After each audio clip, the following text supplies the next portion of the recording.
buenos días, qué gusto saludarle en este martes. Continuamos esta semana laboral informándole, llevándole todo lo que ocurre en las últimas horas en nuestro país y el mundo. Como siempre, un gusto acompañarles. Muy buenos días, es un gusto y es un privilegio también contar con la sintonía de los televidentes que inician su jornada laboral informándose con Noticiero Hechos. Seguramente ya muchos en casa están preparando la lonchera de sus hijos, están pues preparando su atuendo para poder llegar presentables a su trabajo, así que es un gusto que nos acompañe, pendientes, mucha información del espectáculo y el deporte, Carlos. Buenos días, compañeras. Buenos días. Como siempre, bendito entre las mujeres, aquí acompañándoles y afortunado de estar con ustedes, compañeras, y con todos ustedes también en casa. Buen día, es martes, así que ya le vamos agarrando a la semana también. Arrancamos, ¿no? Tenemos mucha información, tanto en espectáculo, como decía Lorena, deporte, la condición de salud del expresidente Flores y todo lo que se ha venido dando en las últimas horas. Así es, eso que tú ya mencionabas, Carlos. Amigos y familiares del expresidente Francisco Flores se han unido en oración en una vigilia para pedir por su salud, la cual continúa con pronóstico reservado. El exmandatario cumple ya más de 24 horas de estar en estado de coma y él ha sido sometido en las últimas horas también a diferentes procesos quirúrgicos, esto tras haber sufrido un accidente cerebrovascular. Esta información que le presentábamos ayer desde muy temprano por la mañana, este accidente que habría sufrido el día domingo ya por la noche. Y bueno, horas posteriores han sido muy difíciles para familiares y amistades que se han acercado incluso al hospital donde se mantiene el exmandatario para pedir por su salud.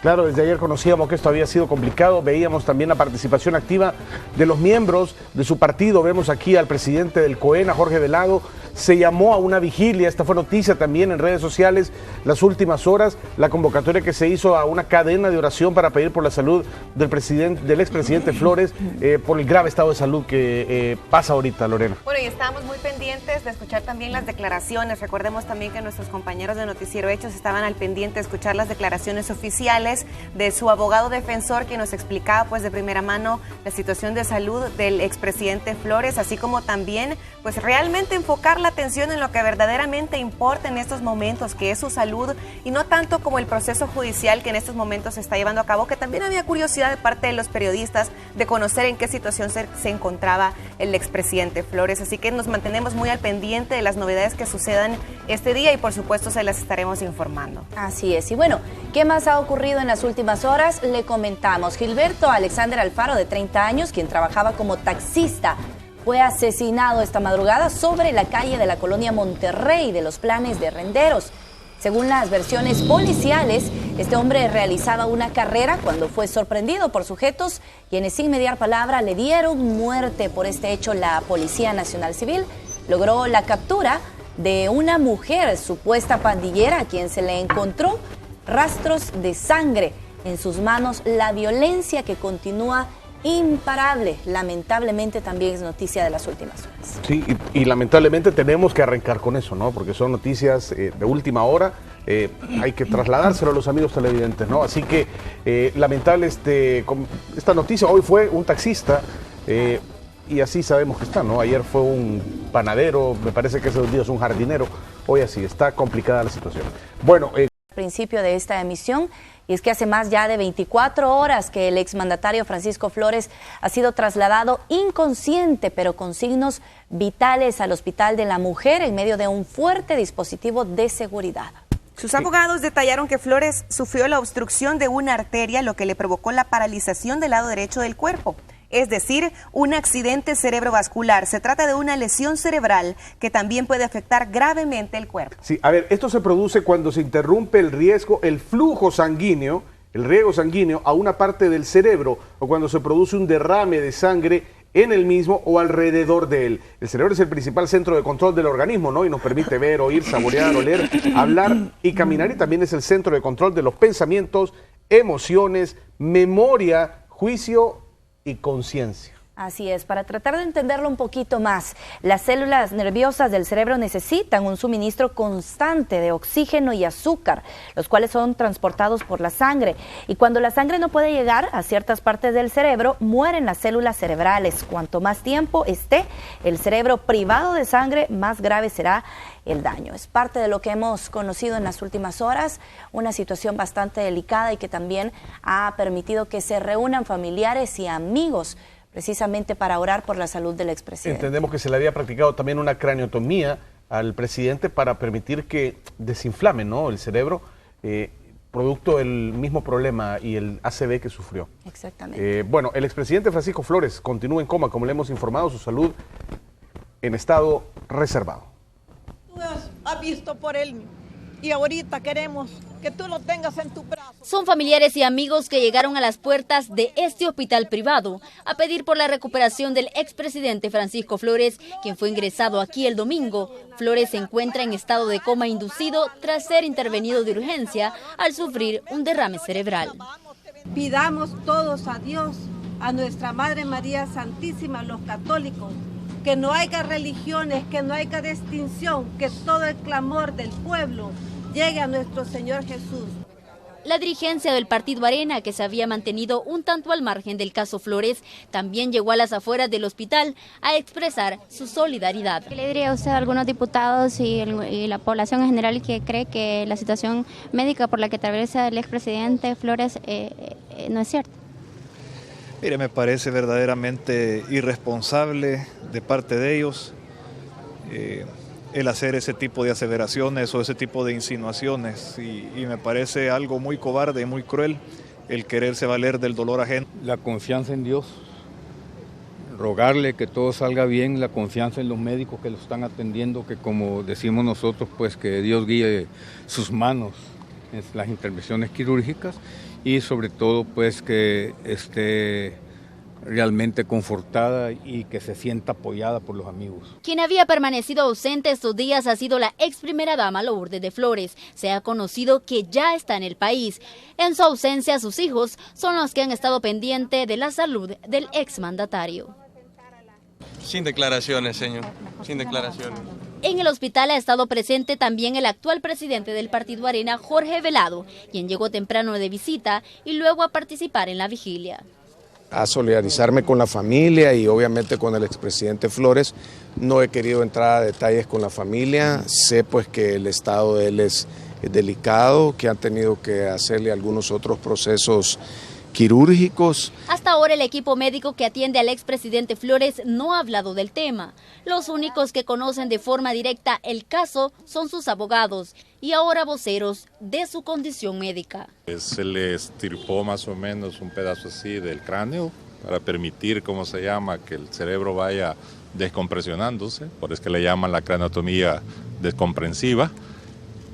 Va a seguir definitivamente en cuidados intensivos, no hay ni, como dicen los médicos, más que un pronóstico reservado, no se sabe, cómo va a ir evolucionando y está en constante vigilia por parte de todo el grupo de médicos que lo está atendiendo. El expresidente Francisco Flores sufre de este quebranto de salud en momentos en que esperaba una fecha de juicio en su contra por los delitos de enriquecimiento ilícito, peculado y desobediencia a particulares.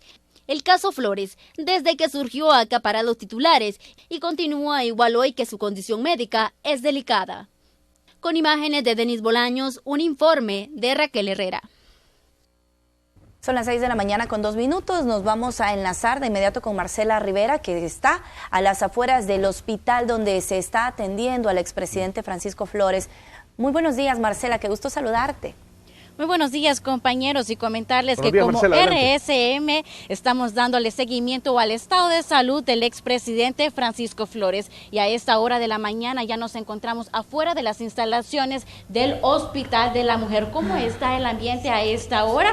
Como pueden observar en las imágenes, ya las velas continúan encendidas. Estas fueron utilizadas en una vigilia para pedir por la pronta recuperación del exmandatario. A esta le acompañan decenas de rosas blancas que están ubicadas acá sobre la acera y en las paredes, y también se encuentran ya los mensajes. Estamos viendo el de su hija Gabriela, que dice: fuerza papi, que tu luz interior te guíe en esta batalla. Recordar que el estado es crítico para el expresidente Francisco Flores y que en menos de 48 horas fue sometido a 2 procedimientos quirúrgicos. El primero de ellos fue a un cateterismo y el otro a una craneotomía descomprensiva, eso para darle espacio al cerebro para que se recupere luego de que fuera inflamado por este obstáculo, por este coágulo en una de las arterias que le provocó el derrame cerebral. Nosotros nos mantendremos acá para esperar también a que vengan los familiares y los abogados defensores y nos brinden detalles acerca del estado del exmandatario,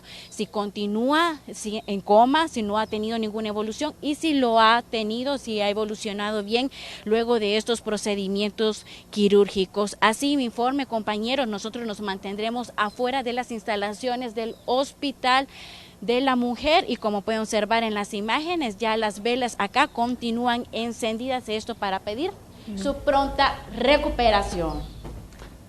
Bueno, gracias Marcela. Celia, tú tenías una pregunta, ¿no? Para sí, ella. de su salud pues no se conoce nada, no han salido todavía los abogados. Desde ayer que conocimos el hecho de que llegaron familiares y amistades a realizar esta vigilia para orar, pues posterior a eso todavía no conocemos nada sobre la condición de salud del expresidente.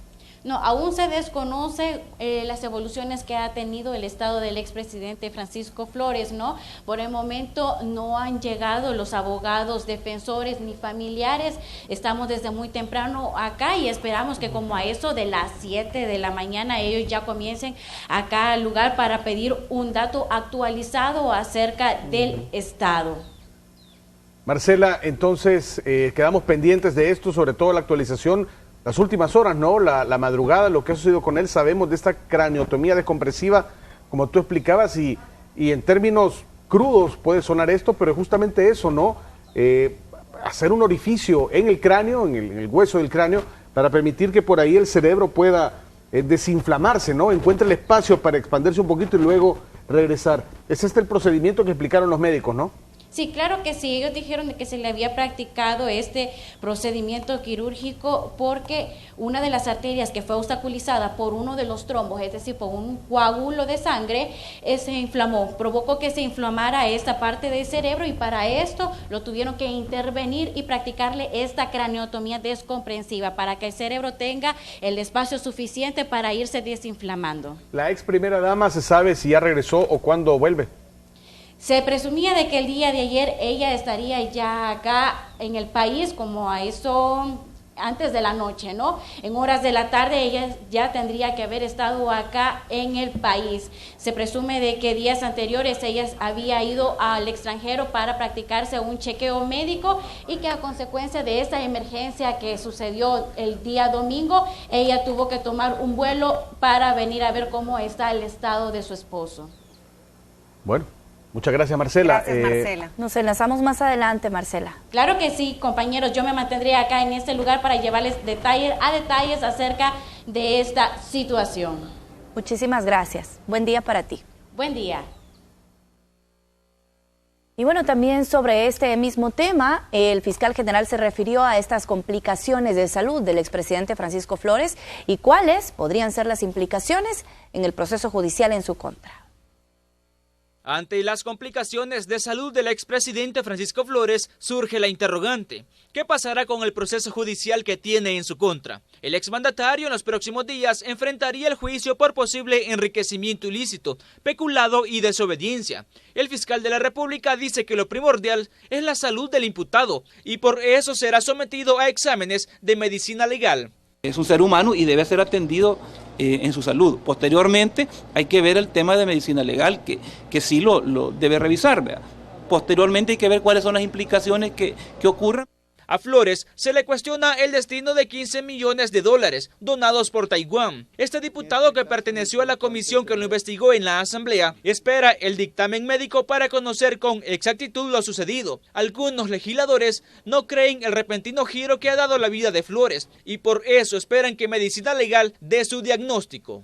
Hasta no tener un reporte médico, pues hay que estar uno un poco escéptico, porque lo que conocemos es una declaración del abogado, pues que él no deja de ser un poco confuso. Las únicas formas de extinguir la responsabilidad penal y civil consecuente del delito es cuando hay un fallecimiento del imputado.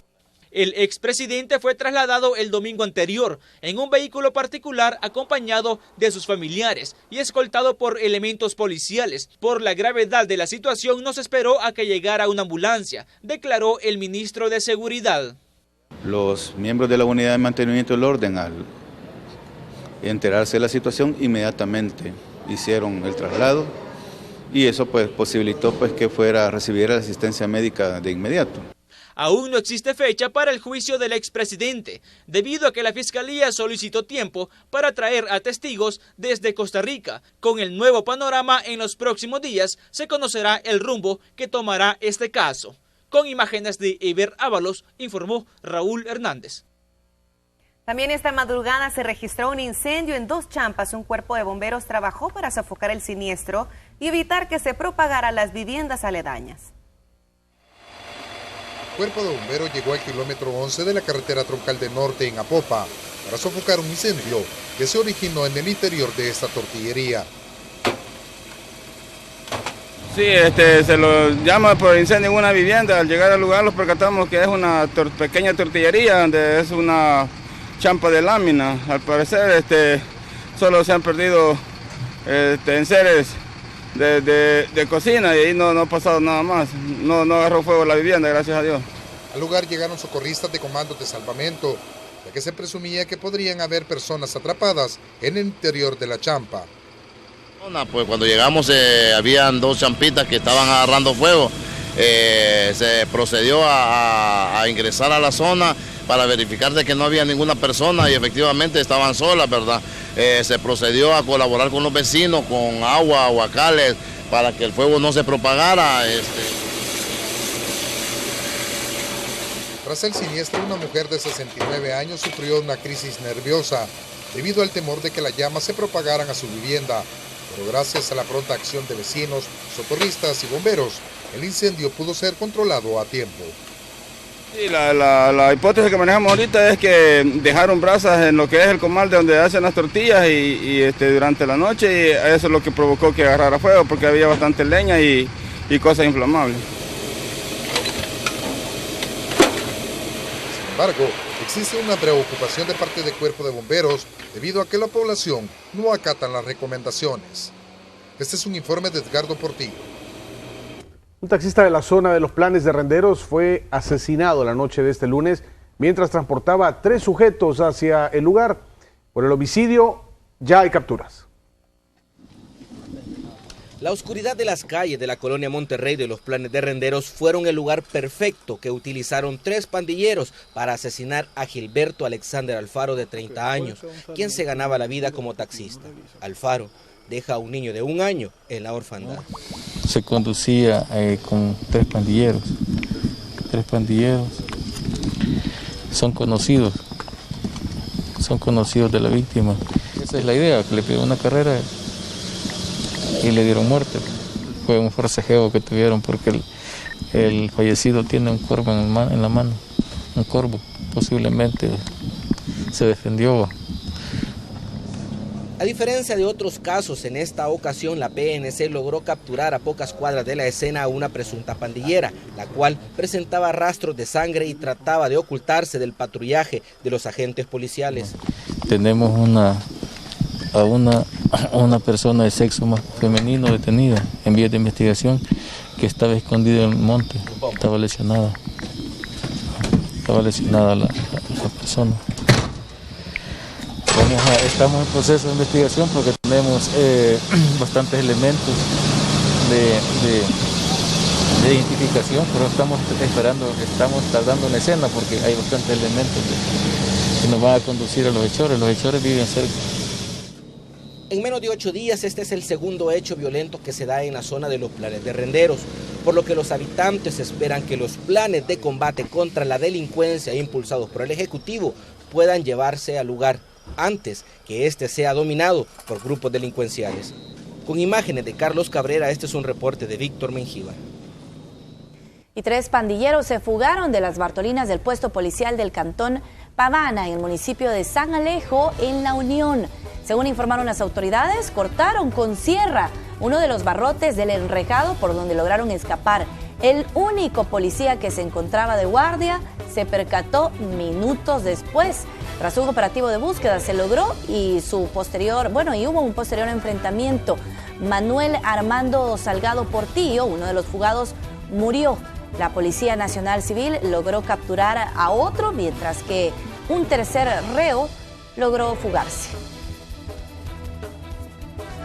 Y tras una inspección, el fiscal general informó que son decenas los casos de familiares de jefes fiscales que han sido contratados en el Ministerio Público, incrementándose el gasto en el sector administrativo. Respuesta que dio el funcionario al cuestionarle si su esposa continúa trabajando en la fiscalía. Es un montón de casos, pero estamos revisando ahorita porque tenemos desfase que de 30, 40 fiscales, por ejemplo, no encontrábamos por qué se hicieron esos fiscales o las plazas. Y al hacer el examen previo preliminar que hemos realizado, hemos encontrado que está en plazas administrativas. Hemos hecho una revisión y hemos encontrado cantidades, docenas de parientes, amigos y todo. ¿Verdad? Estoy diciendo esto por la pregunta que se me ha hecho de mi esposa. Mi esposa renunció al día siguiente de que yo llegué, pero sí hemos verificado y hemos encontrado docenas o decenas de cantidad de personas, parientes de funcionarios o titulares o de jefaturas ahí, ¿verdad? Vamos a hacer una pausa comercial. Les recordamos que todos somos RSM, Red Salvadoreña de Medios. Bueno, y suele suceder esto, ¿verdad? En el caso de la Fiscalía, llega un nuevo funcionario, va a encontrar cosas que no estaban tal vez de la forma que él esperaba encontrarlo. Y es lo que está comenzando a reportar ahora el nuevo fiscal.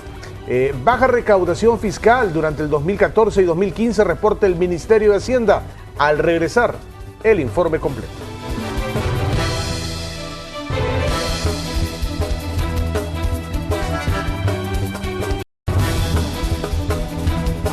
Gracias por continuar informándose con nosotros. Una segunda demanda contra la ley de probidad ha sido admitida por la Sala de lo Constitucional. Según el demandante, la Asamblea Legislativa se ha extralimitado en sus facultades, ya que es competencia exclusiva de la Corte Suprema de Justicia hacer uso de su atribución constitucional de la iniciativa de ley en las leyes que son materia del órgano judicial, entre las que está justamente la ley de probidad. El pasado 11 de enero, un primer recurso de inconstitucionalidad fue presentado, dejando suspendidos provisionalmente los efectos de la ley y su entrada en vigencia. Autoridades lanzan proyecto Combate a la Corrupción. Azucena Sandoval con los detalles. La Oficina de Naciones Unidas contra la Droga y el Delito busca apoyar a las distintas instituciones del país a prevenir, investigar y juzgar la corrupción, y lo pretende hacer basado en 5 componentes. Se dedicará a dar una respuesta legislativa a determinadas necesidades que se han advertido, a dar una respuesta de formación altamente especializada sobre las más novedosas técnicas de investigación, sobre tipologías diferentes, sobre corrupción, blanqueo de capitales y otros delitos financieros. Este proyecto se trabajará durante los próximos 3 años y los involucrados en el mismo dejan claro que no buscan crear una comisión internacional contra la impunidad como en Guatemala. En este momento es claro que el proyecto lo que se implica es fortalecimiento de las capacidades. Pretendemos es tener una asistencia para el fortalecimiento institucional y mejorar el andamiaje legal de tal forma que este tipo de proceso no se frustre. Sostiene además que el propósito tampoco es interferir con la finalidad de la recién aprobada ley de probidad. Realidad, la Corte sigue un juicio civil que puede terminar con la devolución del dinero y punto, ¿no? Las investigaciones serias que llevan a la cárcel, ¿cierto? Es por lavado de dinero, ¿no? O defraudación. Entre las instituciones que trabajarán en el proyecto está la Fiscalía General de la República, la Subsecretaría de Transparencia y Anticorrupción, el Ministerio de Justicia y la Policía Nacional Civil. Con imágenes de Israel Cortés, informó Azucena Sandoval. Y en la Asamblea Legislativa, el fiscal general de la República entregó el informe anual del sistema de escuchas telefónicas. Y aunque reconoce la utilidad de la herramienta, los diputados también analizan reformas.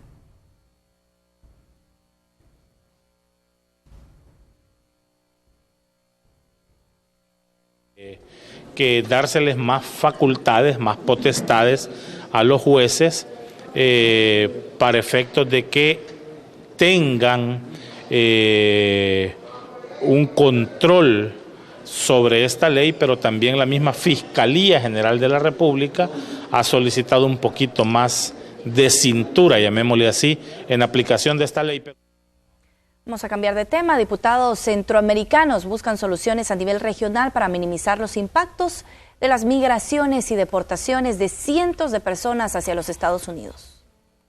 Cada día cientos de centroamericanos parten en busca del sueño americano. Muchos no lo logran y son devueltos a sus países de origen. Esto genera una crisis migratoria como la que se vive actualmente. Es por ello que legisladores se reunieron para buscar soluciones. Construir iniciativas que estimulen a que nuestras poblaciones se queden en nuestro país. A Estados Unidos, en este caso, a que tome medidas que precisamente garanticen los derechos de la población migrante, sean niños, niñas, adolescentes, adultos o adultos mayores incluso que han tomado la decisión de emigrar. En esta reunión, diputados de los países del Triángulo Norte se comprometieron a crear legislaciones similares en las naciones para respetar la integridad de los migrantes en su trayecto hasta Estados Unidos. Nos conlleva armonizar la legislación, que es lo más importante, que es realmente el motivo de que nosotros nos reunamos, que tengamos legislaturas o legislaciones parecidas en el tema de migración y más con la problemática de los retornados. Pero como este es un tema que compete también a las autoridades norteamericanas, exhortaron al gobierno estadounidense a que continúe con medidas temporales como el TPS y el Acta de los Sueños. Además, que se busque una reforma migratoria. Que realmente Centroamérica no es una isla, Centroamérica es un poder real en los cuales nosotros necesitamos institucionalizar nuestro nombre como región, como país y principalmente enfocado en resolver articuladamente nosotros el problema de las migraciones. Esta problemática no presenta una solución a corto plazo, mientras las cifras arrojan que más de 100.000 familias han atravesado la frontera de México y Estados Unidos desde 2014. Las autoridades norteamericanas siguen con las redadas masivas. Con imágenes de Israel Cortés, informó Inmar Batres. El Ministerio de Hacienda da a conocer factores que incidieron en la baja recaudación fiscal durante el 2014 y 2015. 199 millones no fueron recaudados y en el 2015 174.5 millones. Es decir, en total fueron 373.5 millones de dólares los que la Administración Tributaria del Ministerio de Hacienda no logró recaudar entre enero 2014 a diciembre 2015. Uno de los factores que incidió en esa recaudación es lo relacionado al impuesto sobre la renta de los grandes contribuyentes. Representan apenas la mitad de un punto porcentual del total de contribuyentes, pero esas empresas tienen una concentración de utilidades tan grande que cualquier disminución en sus tributos repercute fuertemente en los ingresos tributarios. Como segunda causa de la baja recaudación que para el 2015 no logró cubrir lo presupuestado y se obtuvo 311.9 millones menos, fue la mora tributaria, que se encuentra en la Fiscalía General de la República y en la Dirección General de Tesorería. 39.1 millones que Tesorería transfirió para su cobranza. Responde a adeudos de 3.572 contribuyentes. La situación es preocupante, ya que los procesos de cobranza de la deuda morosa son lentos. De allí la importancia para que los legisladores ajusten las leyes. Devolverle a la autoridad, a la administración tributaria su facultad de cobro, o en todo caso, mejorar la capacidad de cobro coactiva de la Fiscalía. Pero estos son asuntos de los legisladores. Por otra parte, Hacienda reporta una recaudación de 3.93 millones de dólares en concepto de la colaboración para la seguridad. Este impuesto, como usted recordará, se está aplicando a todos los servicios de telecomunicaciones. Con imágenes de Israel Cortés, informó Azucena Sandoval. Bueno, ahí está. Y mire, a pesar de que a nivel de país se habla de algo positivo para este año en términos económicos, parece que a nivel regional pues no es tan buena la proyección. Bueno, recordemos que hace 8 años se vivió una crisis, no solo a nivel nacional, continental, sino mundial, la crisis del 2008, esta famosa crisis económica, ¿no?, que afectó a todos, pero se habla que podría venir una nueva. Mucho tiene que ver también las caídas en el mercado que ha sufrido China, lo platicábamos aquí hace unos meses, ¿te acordás? Y cómo cuando esto comienza a caer termina afectando el mercado en Estados Unidos y también luego la colita, así como el frío que está haciendo allá y nos pega aquí, es lo mismo, allá las crisis económicas nos terminan impactando también nosotros. Por eso dicen que se podría avecinar una nueva recesión económica en América Latina, Lorena. Así lo advierte el Fondo Monetario Internacional. Más detalles a continuación.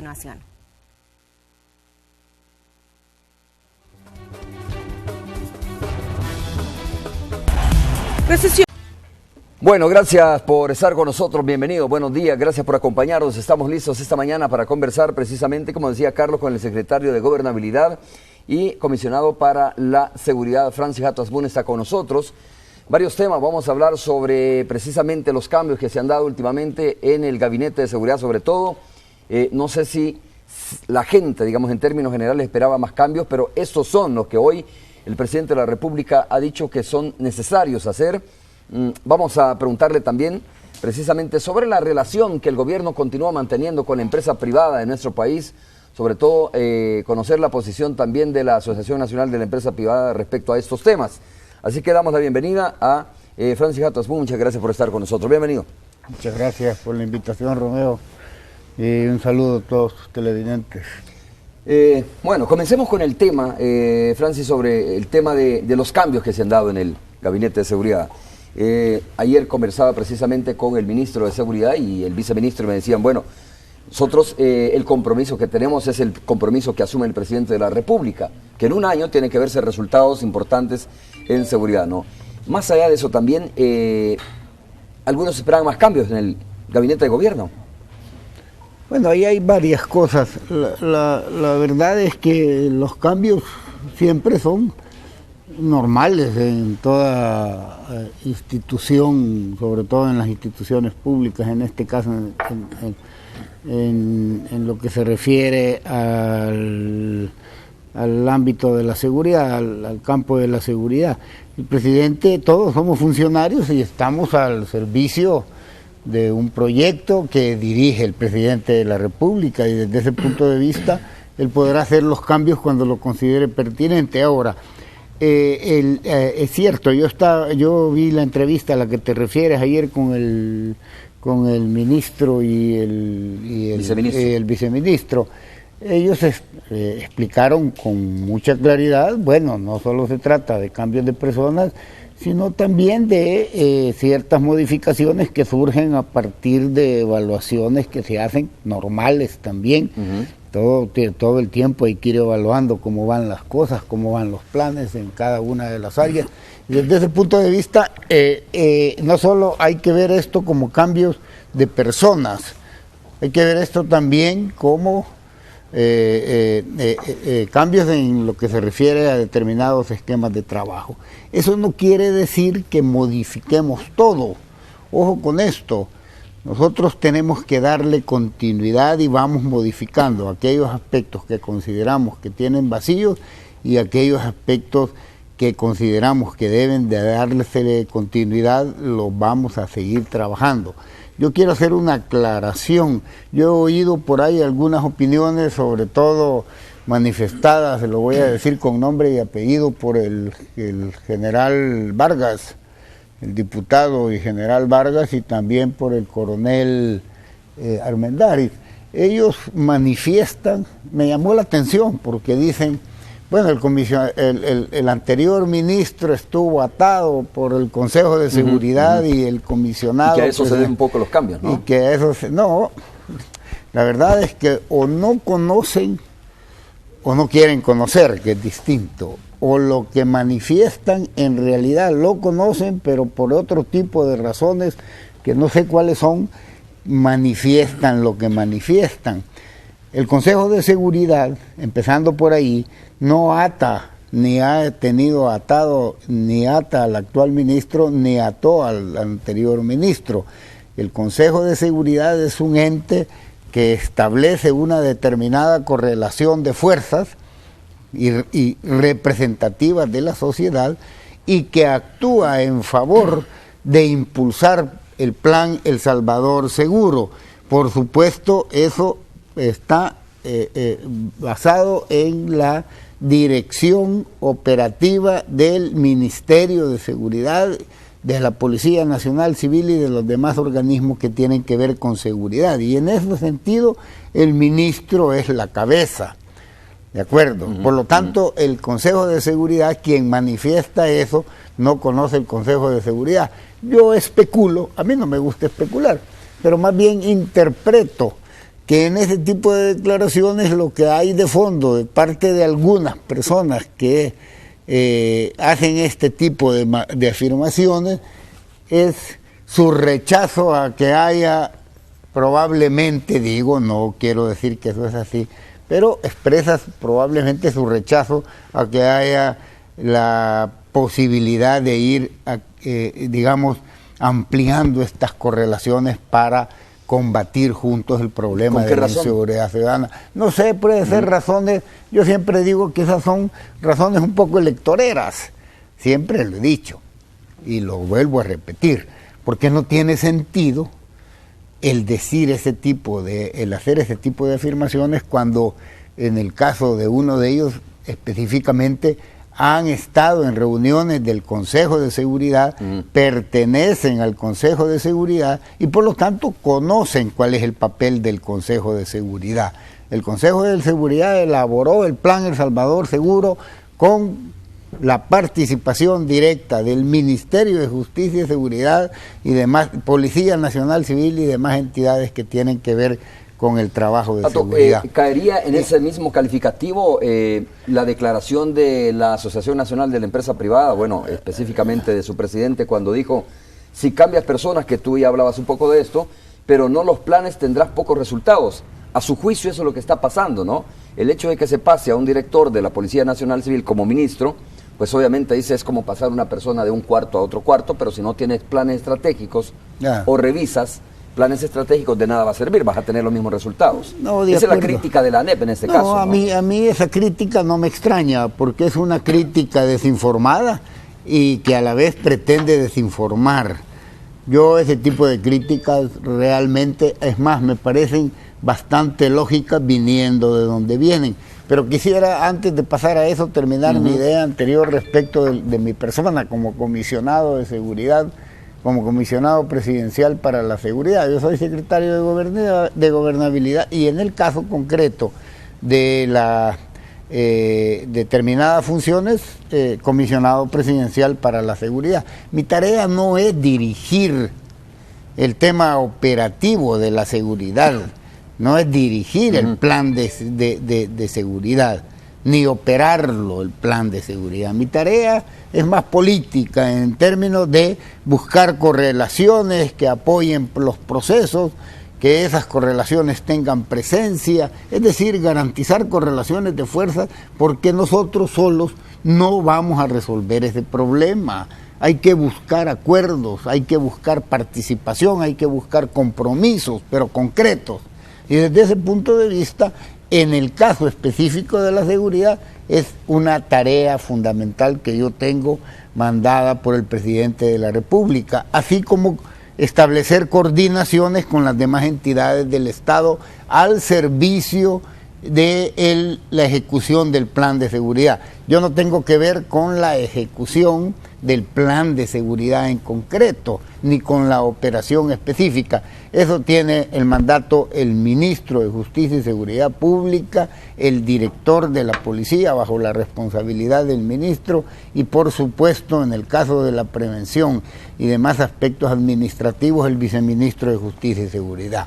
Ahora, pasando a lo que me preguntaba de las declaraciones del presidente de la ANEP, que por cierto publicó una carta también, ¿no?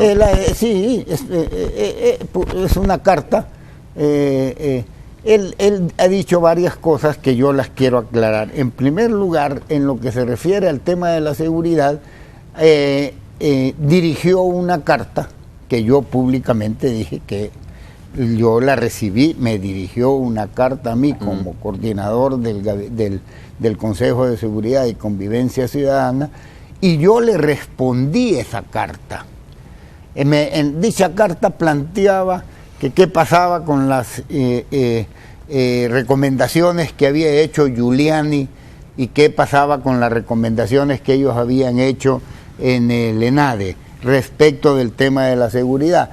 Yo le respondí, por supuesto, que le había dado esa respuesta amplia en una carta, que si quieren, yo aquí la tengo, te la puedo dejar, y la carta que él me envió también, por supuesto, y le respondí, bueno, que nosotros asimilábamos y que yo había planteado en el Consejo, incluso había leído la carta, y asimilábamos las recomendaciones que en estos aspectos nos dan no solo el señor Giuliani, sino también las que tienen en ENADE, y por supuesto, y otras recomendaciones también de otras personas y de otras instituciones que nos recomiendan con el tema de seguridad. Nosotros no las rechazamos cuando esas son aplicables, posibles y contundentes, y que tienen un resultado, como digo, posible. ¿Y esas recomendaciones son o no son aplicables? Yo no, ¿cómo no? Hay algunas que nosotros hemos integrado. Sí, mira, Romeo, si nosotros nos encerramos con el señor Giuliani,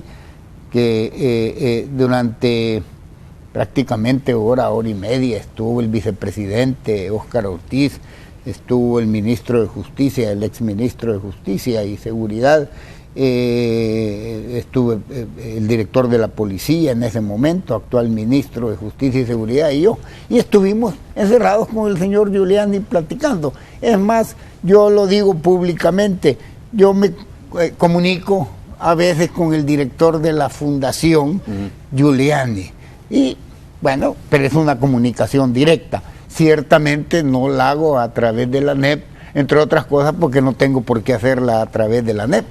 Probablemente eso genere alguna roncha, pero yo a veces me comunico con el director de la Fundación Giuliani.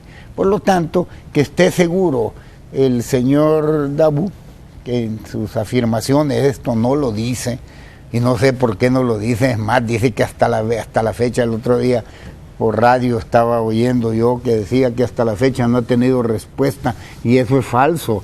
Yo he mandado una carta de 3 o 4 páginas, no recuerdo, a la ANEP explicando, carta que leí, por cierto, en una reunión, en una sesión plenaria del Consejo de Seguridad y Convivencia Ciudadana. Así es que en eso el señor Dabú puede estar seguro, ya que supongo que esa es su preocupación. Sí, hay varios Deberíamos aspectos. Preocuparnos más de discutir, y yo lo he planteado en el marco de un concepto integral de seguridad y la responsabilidad que todos tenemos para empujar un concepto integral de seguridad, para superar las causas de las cuales todos tenemos responsabilidad, y más ellos. Porque esto no es nuevo, esto viene desde hace muchos años. Yo siempre he dicho, si se hubiese abordado a tiempo el problema de la inseguridad ciudadana de manera integral, con las inversiones adecuadas, con las responsabilidades asumidas por todos. ¿Y quién no ha asumido la responsabilidad en este caso? ¿La empresa privada? Bueno, yo no digo que todos tenemos responsabilidad, y todos debemos asumir esa responsabilidad para superar ese y otros problemas. Secretario, de alguna manera la ANEP cuestiona precisamente los resultados de esta comisión, ¿no? La Comisión de Seguridad y Convivencia Ciudadana.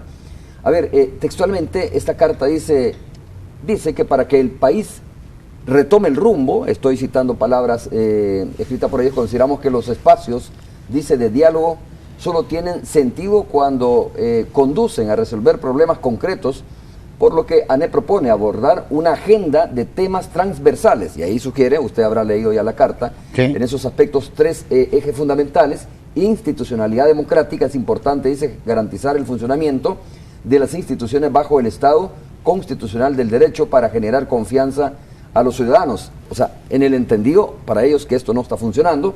El aspecto 2, que le compete directamente a una de sus funciones, seguridad ciudadana, el actual clima de inseguridad hace inviable, dice, la generación de empleos y provoca desesperanza a los salvadoreños. Si bien existe el Consejo de Seguridad y Convivencia Ciudadana, vale la pena crear un espacio de implementación de propuestas para el respecto. Dice, hemos realizado algunas propuestas nosotros a través de lo que usted ya mencionaba. Es decir, pide crear un espacio más la ANEP para debatir esos temas. ¿Es necesario?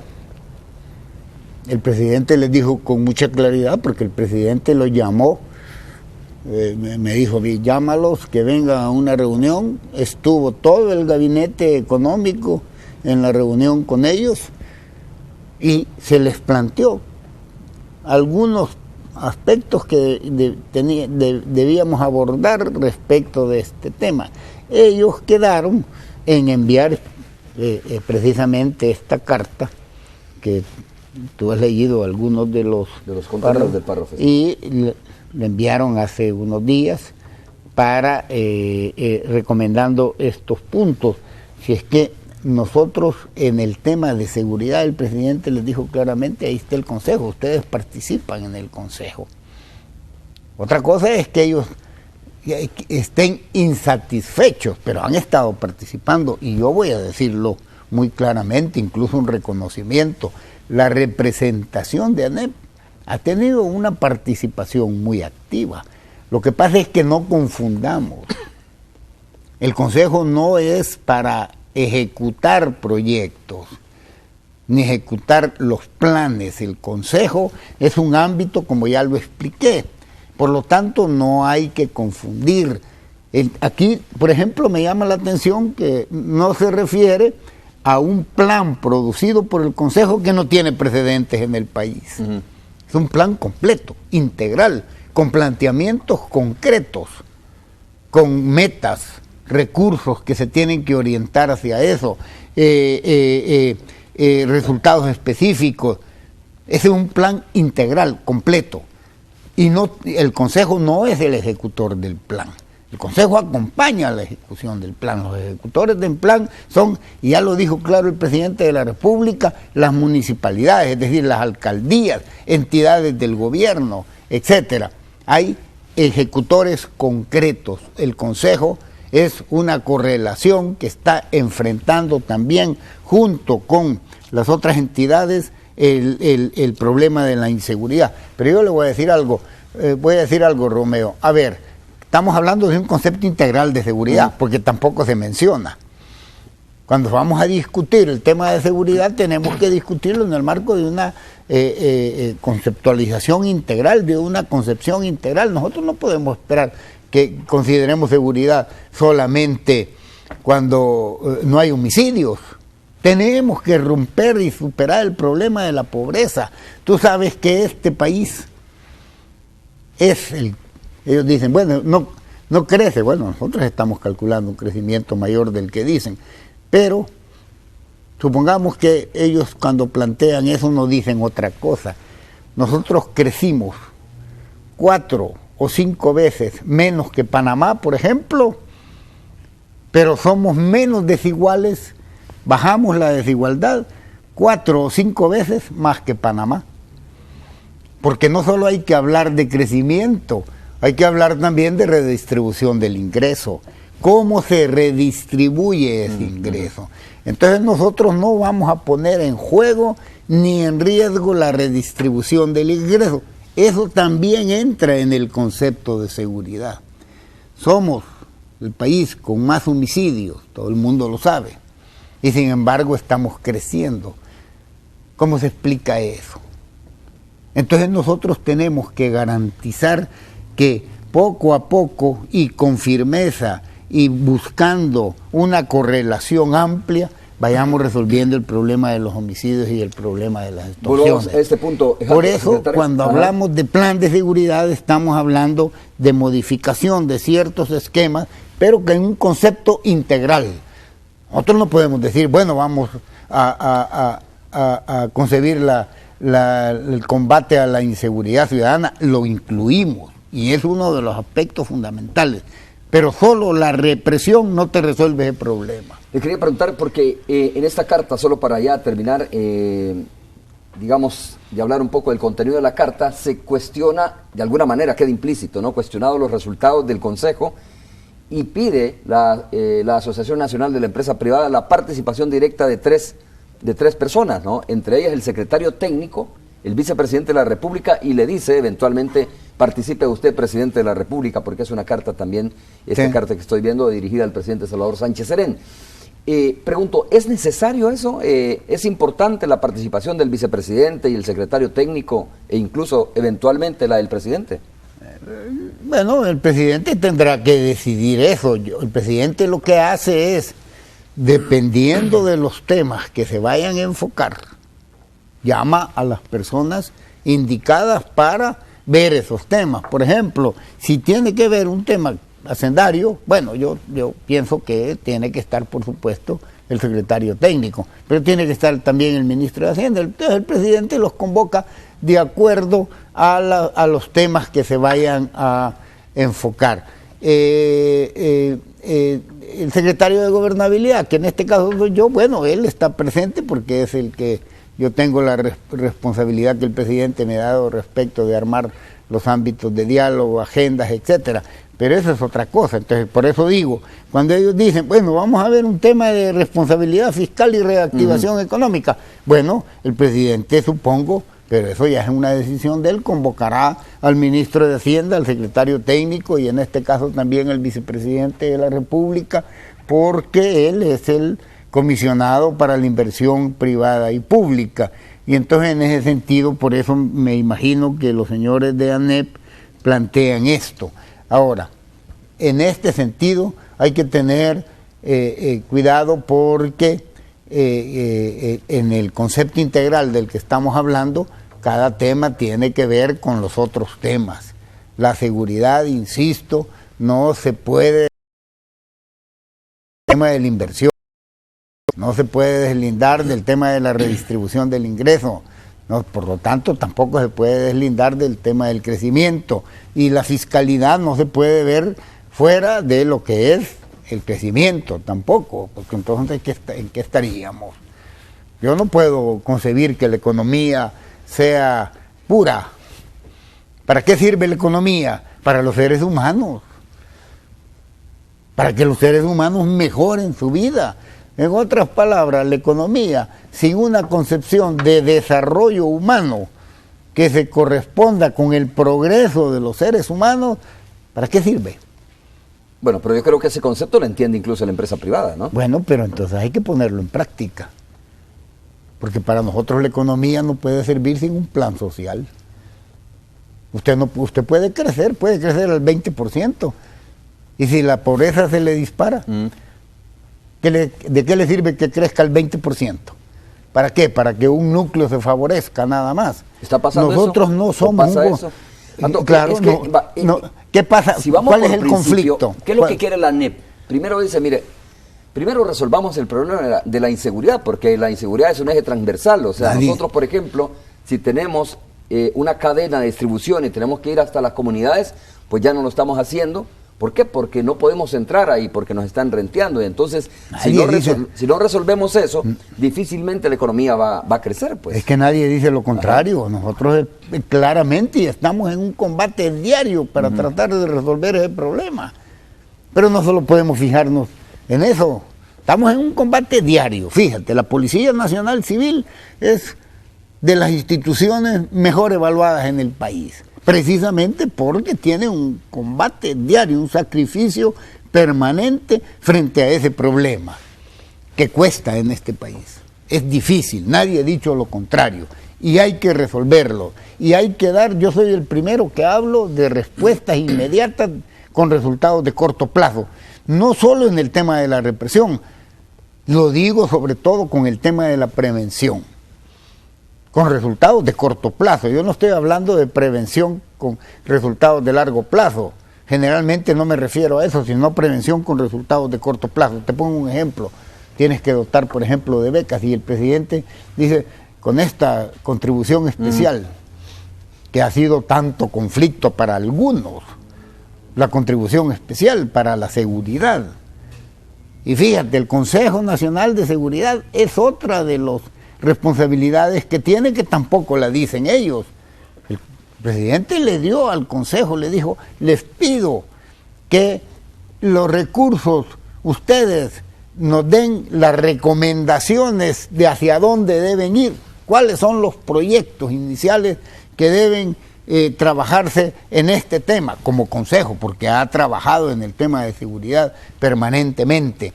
Y además, fiscalizar la orientación de esos recursos y la aplicación de esos recursos. Eso tampoco lo dicen. Eso es sin precedentes en este país. Nunca se había abierto ningún gobierno a plantear, bueno, trabajemos juntos incluso en la aplicación de los recursos, en la fiscalización de esos recursos. El presidente les ha dicho, denme recomendaciones, qué planes impulsamos primero. Ahora el presidente tiene claro que lo primero que tiene que hacer con la contribución especial es lo que ya planteó, fortalecimiento institucional, especialmente de cara a fortalecer las condiciones de trabajo de la Policía Nacional Civil, lo del bono, que ya es un planteamiento que se ha hecho y que no es nuevo que yo lo vaya a hacer. Y segundo, lo que se refiere a la prevención con resultados de corto plazo. Por ejemplo, usted tiene que dar becas. Hay que garantizar que esos niños y niñas que no trabajan ni estudian entren al sistema educativo. Y eso necesita usted recursos. Cuando alguien dice, es que lo que pasa es que tienen que decirnos qué hacer. Volvemos al tema que es una cuestión de recursos. ¿Ha sido siempre esto una cuestión de recursos o ha sido una cuestión de estrategia? Las dos cosas. Usted puede tener recursos y si no tiene una estrategia, de nada le sirven los recursos. Y al revés, usted puede tener una gran estrategia que si no tiene recursos... ¿Y este gobierno tiene la estrategia? El gobierno tiene estrategia. Hemos dicho qué hacer y qué estamos haciendo y qué vamos a hacer. Otra cosa es que algunos puedan estar en desacuerdo con esa estrategia, pero nosotros no estamos cerrados a que nos digan. No es cierto cuando dicen que no hemos asimilado determinadas recomendaciones de otras personas respecto de este tema, de otras personas y de otras instituciones. Entonces el presidente nunca hubiera tenido la iniciativa de formar un consejo de seguridad. ¿Y para qué el consejo ha estado funcionando? Y no ha hecho un plan. Claro, Jato, pero se lo tengo que preguntar. Usted dice, nosotros no estamos cerrados a que se nos diga, ¿no? Tenemos una estrategia la cual puede ser alimentada con la opinión de diferentes sectores. Pero algunas veces cuando se habla de esa estrategia, también lo que se hace es descalificar a algunas personas. ¿Por qué? ¿En qué sentido? Por su pensamiento, por su opinión. Usted mismo dice, bueno, lo de la Asociación Nacional de la Empresa Privada, pues yo lo entiendo muy bien. No, pero yo no los estoy descalificando. Yo lo que estoy diciendo es que estoy en desacuerdo con determinadas opiniones que ellos tienen. Nosotros descalificar jamás. Y no precisamente hemos conformado ámbitos de diálogo y de propuesta y de negociación, vaya, para decirlo claro. Pero yo no descalifico a nadie, pero sí tengo desacuerdos. Por supuesto, es lo que dijo el presidente y que se armó tanto escándalo porque dijo el otro día en un programa Gobernando con la Gente, en la inauguración de la carretera en Chalatenango, Alcatao, dijo claramente, él no estaba descalificando el diálogo ni los procesos de búsqueda de acuerdo. Lo que dijo, eso se hace en el ámbito de reconocer que tenemos desacuerdos, no pensamos de la misma manera, pero pongámonos de acuerdo para encontrar, para garantizar soluciones para este pueblo. Pero no me pidan que no tenga desacuerdos, porque yo no estoy de acuerdo con algunos. Yo no estoy de acuerdo con algunos planteamientos que se hacen. Yo no puedo estar de acuerdo con el planteamiento del crecimiento sin hablar de la redistribución del ingreso. Porque el primer aspecto fundamental que uno debe tener en la cabeza es cómo se acaba con la pobreza, cómo se acaba con la desigualdad. Por eso te ponía el ejemplo, Romeo. Tú puedes crecer como crecen otros, que crecen 5 o 6 veces más, y hay que crecer. Pero de nada me sirve a mí discutir una pausa, ¿le parece? Sin que me digas cómo lo vamos a redistribuir. Claro. Volvemos en breve, una pausa comercial, conversando esta mañana con Francis Jato Asbun, secretario de Gobernabilidad y comisionado para la seguridad de nuestro país. Volvemos.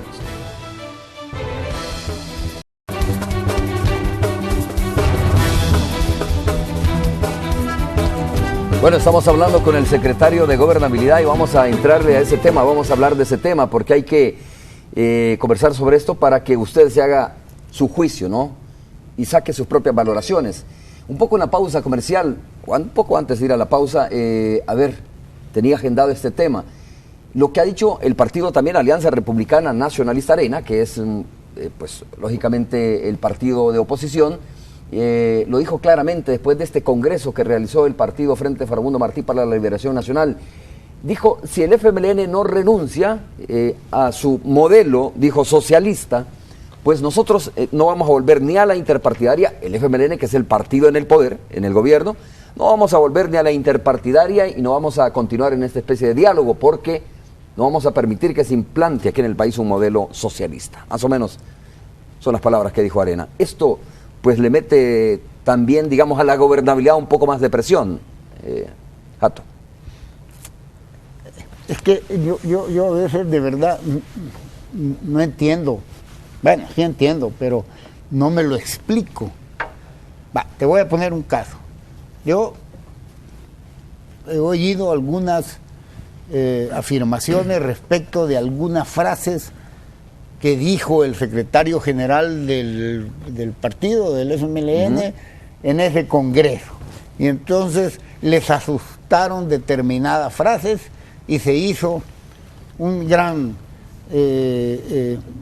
digamos, despliegue publicitario respecto de esa frase. Y entonces dicen, no, así no se puede dialogar, así no se puede llegar a acuerdos, dicen. ¿Y quién ha dicho lo contrario de la necesidad de llegar a acuerdos? Una cosa distinta es decir, miren, este es nuestro modelo. Supóngase que el secretario general del Frente hubiese dicho, bueno, nosotros no nos vamos a sentar, no vamos a poder sentarnos con Arena hasta que no quiten de su himno, El Salvador será la tumba donde los rojos terminarán. Eso es lo más confrontativo, va más allá de lo confrontativo. Pero nadie ha dicho eso. Lo que se ha dicho es, miren, esta es nuestra manera de pensar. Pero aquí estamos todos juntos, vamos poniéndonos de acuerdo. Nadie ha hablado ni ha planteado la necesidad del acuerdo como el presidente Sánchez Serén. Y no solo la ha planteado, ha establecido mecanismos concretos para que lleguemos a acuerdos. En medio de las diferencias, insisto, en medio de las diferencias. Yo no pienso la sociedad como la piensa el señor Dabú. Sin embargo, me puedo sentar con él para buscar acuerdos que nos lleven a soluciones que la población necesita. Es decir, nos ponemos de acuerdo en aquellos ámbitos, en aquellos aspectos que la población necesita.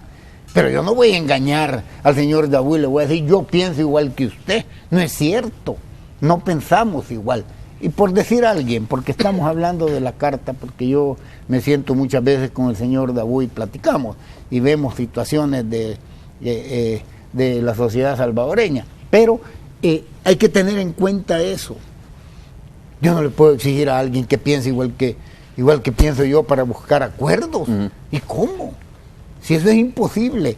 Y no así se llegó a los acuerdos de paz, que en realidad es una de las grandes políticas de Estado. Después de la independencia, probablemente la política de Estado más relevante de este país, porque es irreversible, no tiene regreso. Y no tiene regreso porque la población asumió esa política de Estado como propia. Y no solo porque establecía la paz como el eje fundamental inmediato de solución o el acallamiento de las armas, para ponerlo de la otra manera, sino porque habría una transición distinta, garantizada por otra fuerza que no había participado en el proceso histórico de esa manera hasta ese momento. Y entonces surgió ese documento. No solo era decir, vamos a callar las armas, no, ahí se ponían reformas constitucionales, ahí se ponían reformas a los organismos de seguridad. ¿Cuántas instituciones o cuántos cuerpos de seguridad teníamos antes en este país? ¿Cuántos teníamos? La Policía de Hacienda, la Policía de Aduana, la Policía Nacional Civil, que estaba militarizada, todas militarizadas, la Guardia Nacional, la Fuerza... Las defensas civiles. Todas las defensas civiles. Oye, Jato, era una sociedad, Romeo, militarizada. ¿Qué pasó? Se abrió. Le leo el párrafo, dice, en sus declaraciones, Arena dice que nos están llevando en el camino del socialismo, un sistema que ha fracasado en todos los países que lo han puesto en marcha, y aquí en El Salvador, en 6 años, han estancado el país. Ha privado de oportunidades a la población, ha sumergido al pueblo en una ola delincuencial sin precedentes, nos ha hecho pagar, dice esta reflexión que hace el Partido Arena, sobre todo Jorge Velado, 22 nuevos impuestos y ha elevado el costo en este momento, y por esa razón dice, si este es el camino que vamos a llevar, dice Arena, pues no acompañamos ningún espacio de diálogo. Sí, si es que sería curioso y raro que dijeran lo contrario. Por ejemplo, no dicen que se ha disminuido la desigualdad en un 4 o 5%. Eso no lo dicen. No dicen que el combate diario a la inseguridad y a la delincuencia, producto de todo aquello que nos vinieron dejando y no lo abordaron de acuerdo como se debería abordar, no lo dicen tampoco. Es decir, esto surgió por generación espontánea. Surgió hace 5 años o hace 10 años por generación espontánea. ¿Cómo es eso? Hay que ser honesto, hay que explicarlo. No surgió así. Surgió con la destrucción del agro. Fundamentalmente esa es la gran causa de este problema, la destrucción del agro. ¿Quién destruyó el agro en este país? Hay que decirlo, hay que decir las cosas con toda claridad. Y no así decían, yo recuerdo en la campaña anterior, cuando las anteriores elecciones, las del 2009, decían, van a acabar con la propiedad, y resulta que somos el gobierno en estos 2 periodos que más títulos de propiedad ha dado. No lo dicen tampoco. No lo dicen. No dicen que nos dejaron un decrecimiento. No nos dejaron en crecimiento. Nos dejaron en situación de decrecimiento. Casi -3. Eso no es crecimiento negativo, como dicen algunos economistas. Es decrecimiento. Y tuvimos que empezar a crecer. Ahora estamos ya y vamos a llegar, de acuerdo a las previsiones, al 2.9. Entonces, eso no se dice. Está bien que nosotros no vamos a negar nuestros errores, pero también pongamos las cosas en el justo equilibrio como son. No hagamos una discusión electorera. No nos interesa buscar acuerdos para resolver esos problemas y otros problemas, pero no planteados de esa manera. Sí, de todas formas, digo, ¿no? Y usted me lo va a explicar, las encuestas y los números y los resultados y las evaluaciones parecen sustentar esta tesis, parece sustentar, digo, no esta tesis, más bien este discurso desde la oposición. No, de encuestas yo sé bastante. A ver. Yo no digo que no tengamos números que la población nos identifica con determinadas percepciones, yo no digo eso, pero te voy a poner un caso. Cuando se habla de seguridad, la población dice, está mal, vamos mal en el tema de seguridad, y nosotros estamos claros de ese asunto, pero a la vez usted lo tiene que equilibrar con la visión que tienen de la Policía Nacional Civil, por ejemplo. En seguridad. En seguridad. Pero el rumbo del país es igual, bueno, la nota no es tan buena. La nota no es tan buena, y estamos claros, nosotros estamos claros de que tenemos que garantizar todavía otros pasos que nos permitan llegar a soluciones más contundentes, pero no se puede decir que no haya camino. Estamos claros que hemos crecido, estamos claros que ese camino del crecimiento lo vemos desde la redistribución también. A nosotros se nos dice el gasto, si ya sabemos lo que consideran gasto algunos, consideran inversión social como gasto. Nosotros eso no lo consideramos gasto ni lo vamos a considerar nunca. No creemos en el crecimiento sin redistribución del ingreso. ¿Y por qué no hablan de la redistribución del ingreso y la ponen ahí también? Lo que pasa es que son aspectos macros, tienen que traducirse y eso lleva tiempo. No es de la noche a la mañana. Si te digo, nos dejaron en decrecimiento con un déficit fiscal, con un hueco fiscal de un poco más del 6%. Eso nos dejaron a nosotros. Tomen esto, nos dijeron, con un déficit fiscal del del 6% y con un decrecimiento de casi 3%. ¿Y qué empezamos a hacer? A crecer. Poco a poco, a superar la crisis, en medio de una crisis mundial sin precedentes. Cuando llegamos al gobierno, esa era la situación, con una herencia de inseguridad ciudadana tremenda, muy fuerte. El agro roto completamente. Fíjate, uno de los ejes fundamentales de las posibilidades de desarrollo de una sociedad como es el agro, en el caso salvadoreño, roto completamente. Tuvimos que empezar a recuperarlo. ¿Quiénes empezaron a dar tierra en este país? Nosotros. La propiedad se empezó a buscar no solo en una visión social, también en una visión de rentabilidad.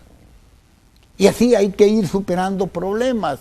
Nosotros somos los primeros en entender que los problemas no los solventamos solos. Tato, ¿usted cree que hay una visión catastrófica de algunos sectores respecto al tema de El Salvador, respecto a la seguridad, respecto a la economía? Le menciono unos ejemplos, ¿no? De repente se va, digamos, los cuerpos de paz de El Salvador que han venido operando, cierra una fábrica en Nejapa, etcétera, viene a Estados Unidos y suma y dice, mire, no hay que viajar a El Salvador, lo hace también otro país europeo. Fíjate, bueno, son cosas que se dan, ¿no? Pero eso sirve realmente y puede tener sustento para decir que El Salvador está catastróficamente en este momento. Es que por eso le pregunto eso. Fíjate la visión catastrófica, cómo la presentan. Eso que tú estás llamando visión catastrófica, porque no es una situación de catástrofe, has dicho bien, es una visión catastrófica de la cual participan algunos otros sectores, incluyendo algunos medios. No dicen por qué se fue la fábrica Jumex. Empezaron a decir que se había ido por falta de agua y por problemas de aduana. ¿Y por qué no dicen la verdad? Que México empezó a disminuir drásticamente la importación de los jugos de aquí de El Salvador. Esa es la verdad. ¿Por qué no dicen en el caso del Mundo Feliz?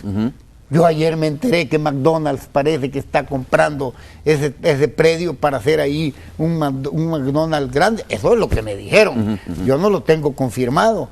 Pero puede ser que eso sea cierto. Entonces que el periodismo lo investigue. Porque si no, lo que se presenta son otras causas que, como sí, lo que dijo dices, que había cerrado por la inseguridad y por los costos y por el agua y por la energía, ¿no? Y resulta que es otra cosa. Entonces hay que decirlo con honestidad. Porque si yo digo, es que cerró porque la inseguridad y por los costos y por la energía, y resulta que no es así, ¿a quién le estoy haciendo el juego? ¿Qué estoy haciendo entonces? Pero eso no solo es pretender una visión catastrófica, es tener una visión electorera de la solución de los problemas, y a la población no le interesa eso. A la población le interesa que se resuelvan los problemas en efectivo. Vaya a ver cuántos problemas se han resuelto. Eso tampoco se dice. Entonces yo te puedo mencionar todos los logros. Yo te los puedo mencionar. El otro día los estuve mencionando. Bueno, pero la oposición generalmente, Jato, nunca reconoce ese tipo de logros. No, o sea, no lo va a reconocer. No es función de la oposición, digo, por lo menos en estos países de tercer buen desarrollo, si usted quiere, pues no es la costumbre que la oposición reconozca ese tipo de logros. Al contrario, ¿no? A eso me refiero. Entonces, ¿en qué estamos? ¿En una discusión electorera? ¿Estamos en una discusión cuyos intereses son ganar las próximas elecciones nada más? A mí me interesa que se ganen las próximas elecciones, que ganemos las próximas elecciones. Y yo puedo discutir por qué me interesa y cuál es el fin, cuál es el fin, pero y la población que lo decida. Pero yo puedo decir, a nosotros nos interesa ganar las próximas elecciones para continuar un proceso en donde veamos y discutamos la justicia para la gente, en donde veamos y discutamos la redistribución del ingreso, en donde veamos que los acuerdos son fundamentales, los acuerdos que llevan a solucionar problemas. De acuerdo, pero no necesita ganar otras elecciones para comenzar a desarrollar precisamente esas herramientas de redistribución de la pobreza, de la riqueza, como usted le llama. Nosotros no lo estamos poniendo en ese plano. Por eso es que decimos necesitamos buscar acuerdos. ¿Para qué buscamos abrir una mesa de acuerdos? Para buscar soluciones para la gente. Y fíjate, con la humildad requerida, nosotros entendemos que solo una fuerza no puede resolver esos problemas. Hay que buscar acuerdos. El problema de la inseguridad ciudadana, si el Consejo de Seguridad es sin precedentes en este país, cuando se había abierto para que un grupo, un núcleo amplio, hiciera un plan consensuado. Ahí está la empresa privada, ahí está la ANEP. Y ya te dije, por cierto, con mucha presencia. Ha sido muy activa la representación de la ANEP, hay que decirlo. Cuando un gobierno se había abierto a decir, vaya, hagamos un plan juntos frente a este problema. Y no solo eso, vaya, ahora recursos, vaya, díganme ustedes. ¿Cuándo? ¿Y por qué no se dice en la carta que nos manda el señor Dabú? Si nos dice, bueno, que hay que ver el plan Giuliani, si no nos hemos reunido con él. Ahí estuvimos, y nosotros no rechazamos las recomendaciones. ¿Y por qué crees que entonces que estamos buscando esos acuerdos? ¿Y dice usted que se han incorporado recomendaciones también? También, ¿Del plan Giuliani? Si las evaluamos. ¿Pero se han incorporado? Sí, claro, por supuesto, en el plan están incorporadas algunas recomendaciones. Lo que pasa es que nosotros no vamos a andar propagandizando que vamos a traer a X o a Y, y no hemos ido, hemos traído gente de Colombia, hemos ido a Colombia, hemos buscado intercambios de ese tipo, por supuesto, no solo para que veamos experiencias y para que veamos cómo las incorporamos, sino también para que evalúen nuestras propuestas y nuestras experiencias. Hemos estado totalmente abiertos con varios países, con México, con Panamá, con Colombia, viendo experiencias. Entonces no se nos puede decir, no, es que no las incorporan o es que no las quieren incorporar. Yo el llamado que les digo, miren, fuera de toda pretensión electoral, busquemos acuerdos. Una sola fuerza no puede resolver determinados problemas, busquémoslos. ¿Y por qué se cayó el acuerdo de Ataco, Jato? Se supone que este era un espacio precisamente para buscar esos acuerdos, duró poco. En la siguiente plenaria, creo, si mal no recuerdo, afloraron ya las diferencias de lo que se había logrado en Ataco, ¿no? La interpartidaria con el Partido Arena tampoco está funcionando. Digo, estos son espacios importantes y lo importante no es solo abrirlos, sino evaluar si funcionaron o no funcionaron, y si no funcionaron, ¿por qué no funcionan estos espacios? Si son para eso. No, si funcionan. Bueno, el acuerdo de Ataco ya no funciona. Que no funcione para Arena no quiere decir que no funcione la posibilidad de seguir desarrollando la interpartidaria. Además, Arena ha incumplido uno de los acuerdos en el marco, valga la redundancia, del acuerdo de Ataco. Dijimos, y ahí se firmó, que las coyunturas que se vengan no vayan a romper este proceso, porque van a haber coyunturas en donde hay divergencias, coyunturas complicadas. Pero este es un proceso en el que tenemos que buscar grandes acuerdos de país, que no se vaya a romper, aun cuando las coyunturas que se vengan sean complicadas o estemos en desacuerdo con ellas. ¿Y por qué se levantó? Ese es romper un punto fundamental del acuerdo. Te voy a poner un ejemplo. En los acuerdos de paz durante la guerra, el primer aspecto fundamental que se acordó fue, entre otros, bueno, no hay que levantarse a pesar de las coyunturas que puedan haber, porque la guerra no se había terminado. Estábamos en eso, pero todos dispuestos a buscarle solución. Y entonces el primer acuerdo, o uno de los primeros, fue, no hay que levantarse a pesar de las coyunturas que se vengan. Y se cumplió. Y se cumplió y se llegó al acuerdo de paz sin precedentes.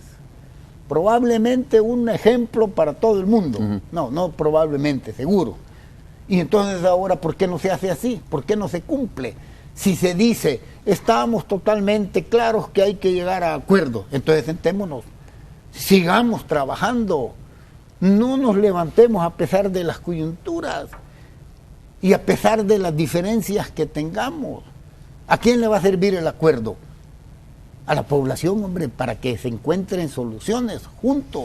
Claro, pero a ver, se logran acuerdos y se deben incorporar. Pregunto, vamos a ver, ¿este gobierno ha incorporado propuestas, acuerdos que se han consensuado con el Partido Arena? Porque tampoco voy a ir yo a una reunión y de repente pues todo lo que sugiero no se toma en cuenta, ¿no? ¿Y qué es el plan El Salvador Seguro? Eso. El plan El Salvador Seguro no solo estaba el gobierno. Eso que tú estás diciendo es el plan El Salvador Seguro. Y ahora se está haciendo en educación, en el Consejo Nacional de Educación. Y el presidente ha mandado que se haga frente al problema de el problema de la vulnerabilidad ambiental. Ya está creándose el núcleo del Consejo de... Ya se hicieron varias convocatorias del Consejo de Sustentabilidad. Eso que tú estás diciendo y que no lo dicen ellos, ni algunos medios, eso es el acuerdo. Mira el plan El Salvador Seguro y ahora ya se está ejecutando. Y si tuviéramos más recursos, más rápido se ejecutara. Tenemos que hacer una pausa, nueva pausa comercial. Regresamos, nos quedan apenas unos 4 minutos cuando regresemos. Volvemos en breve.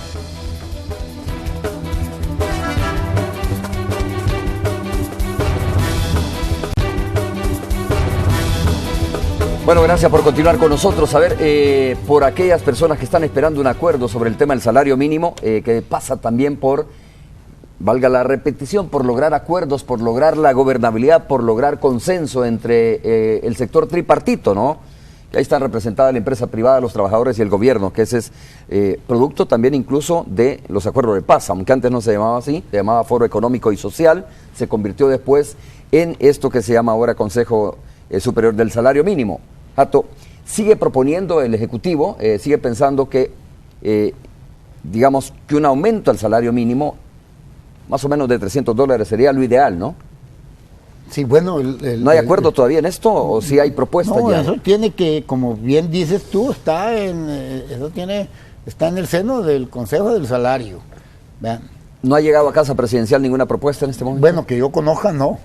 La propuesta más bien se ha hecho sobre esos montos de los que tú estás hablando, diferenciado con el agro y el salario mínimo urbano, pero se tiene que ver ahí. Nosotros, esa es nuestra propuesta. Por supuesto, hay aspectos técnicos que se tienen que discutir.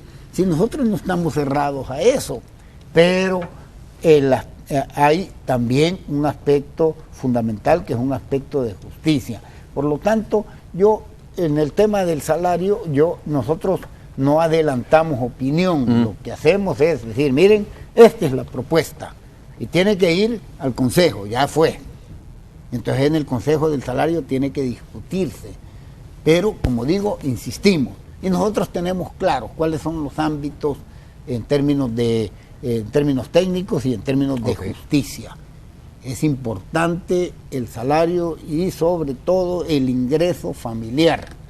Porque fíjate, nosotros no podemos estar viendo las cosas solamente a través del salario. Es importantísimo.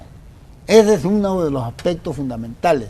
Pero tú tienes que ver el ingreso familiar y la reducción de la desigualdad. Te voy a poner un ejemplo. Y el presidente de la República, el presidente Sánchez Serén, en ese momento era ministro de Educación. Y yo lo he dicho muchísimas veces. Cuando se diseñó el modelo de los uniformes, los paquetes escolares, los ya conocidos paquetes escolares y el vaso de leche, no solo se vio el impacto en el ámbito estrictamente educativo, en el ámbito escolar, digámoslo.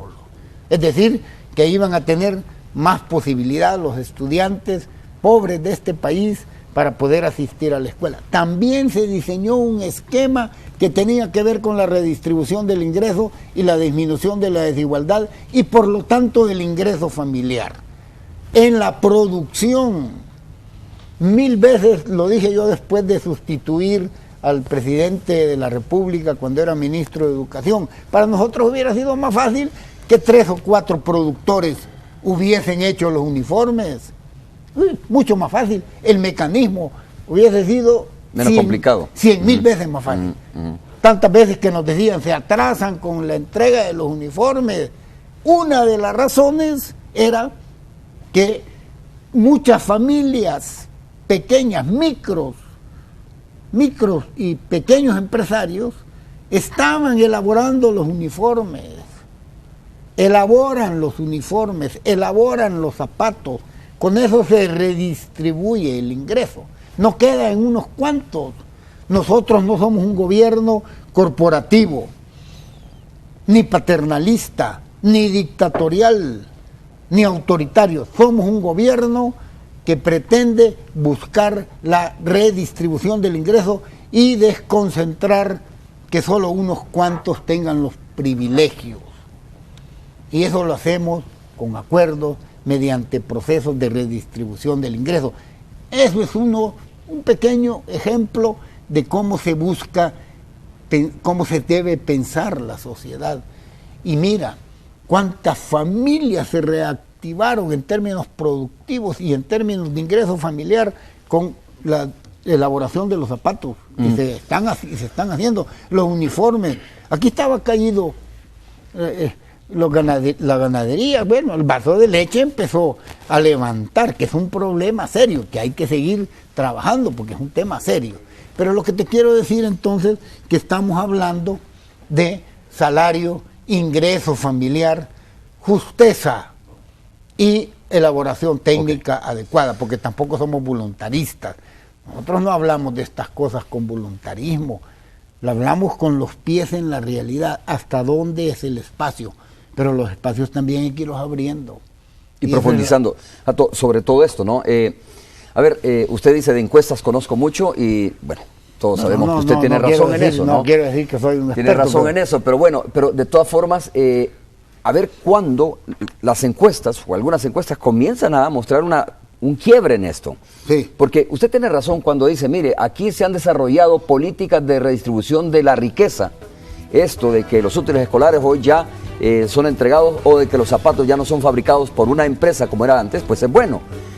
Pero falta mucho camino que transitar en esto, supongo yo, porque en realidad la gente, cuando le mide a usted, mire, a dónde está la bonanza del crecimiento, del poco crecimiento económico que ha tenido el país, pues sus expectativas son de que no ha llegado todavía no, eso, por supuesto, si yo no digo, lo que pasa es que nosotros no engañamos.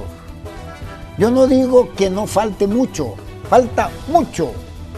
Por supuesto, nosotros, y tampoco nosotros vamos a negar nuestros errores.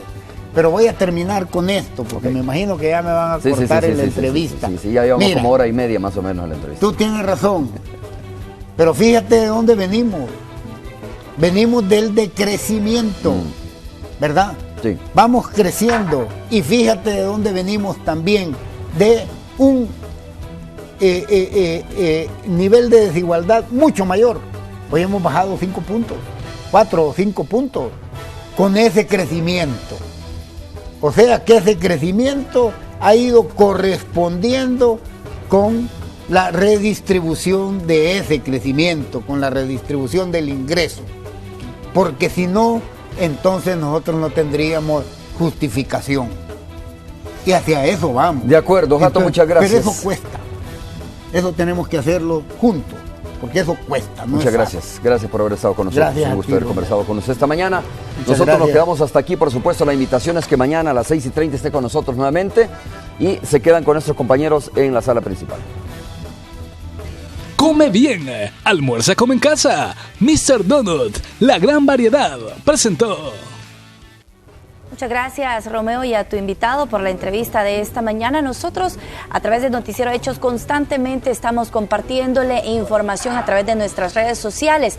Le mostramos en este momento en nuestra cuenta, @Noticiero Hechos, sobre este cuádruple accidente de tránsito que se registró sobre la 39 Avenida Norte, entre la primera calle Poniente y Alameda Juan Pablo II.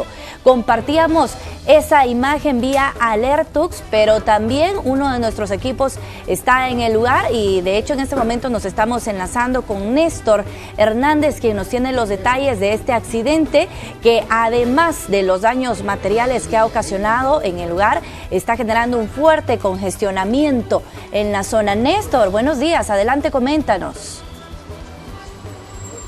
Buenos días, Elida, así es, estamos nosotros en vivo en este momento desde la 39 Avenida Norte, el lugar donde se ha dado, es un quíntuple accidente. Confirmarte que han sido 5 los vehículos que han colisionado en este lugar, después de que el pick-up que se encuentra en la parte superior, que es el pick-up verde que usted va a ver en este momento en su pantalla, fue el que, según ha comentado una de las personas que venía en él, perdió los frenos a eso según nos comentaba, eso de las 6:45 de la mañana, perdió los frenos e impactó al siguiente pick-up que ustedes están viendo en este momento y que ha quedado completamente uno encima del otro. Sin embargo, habían otros 2 vehículos sedanes que estaban más adelante y como estaba el semáforo en rojo, colisionó también, y un bus de la ruta 29H que también estaba en la parte de adelante ha colisionado. Comentarles que no hay personas lesionadas debido a este incidente, únicamente los daños materiales de los 5 vehículos que están acá, son, les repito, 2 pick-up, 2 sedanes y un bus de la ruta 29H, que hasta el momento pues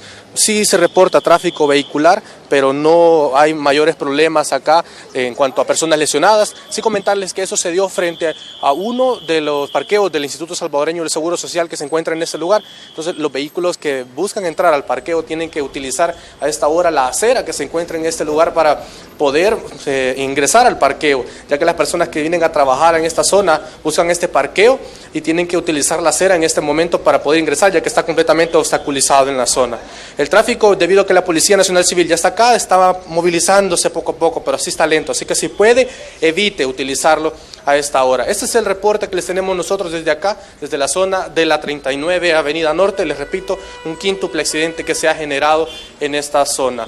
Vamos a seguir nosotros ampliando esta información en las siguientes emisiones de Noticiero Hechos. Regreso contigo, Celia, al estudio. Muchas gracias, Néstor, por tu reporte. Qué bueno que, como tú lo mencionabas, no se reportan víctimas que lamentar. En este caso entendemos que hubo desperfectos mecánicos, pero no está de más reiterar esa recomendación, hacer la revisión respectiva de nuestros vehículos. Imagínate lo que ha ocasionado este quíntuple accidente. También me gustaría si nos pueden mencionar qué rutas alternas se pueden tomar en este caso, que vemos que hay un poco de congestionamiento en la zona por el mismo percance que se ha registrado, Néstor.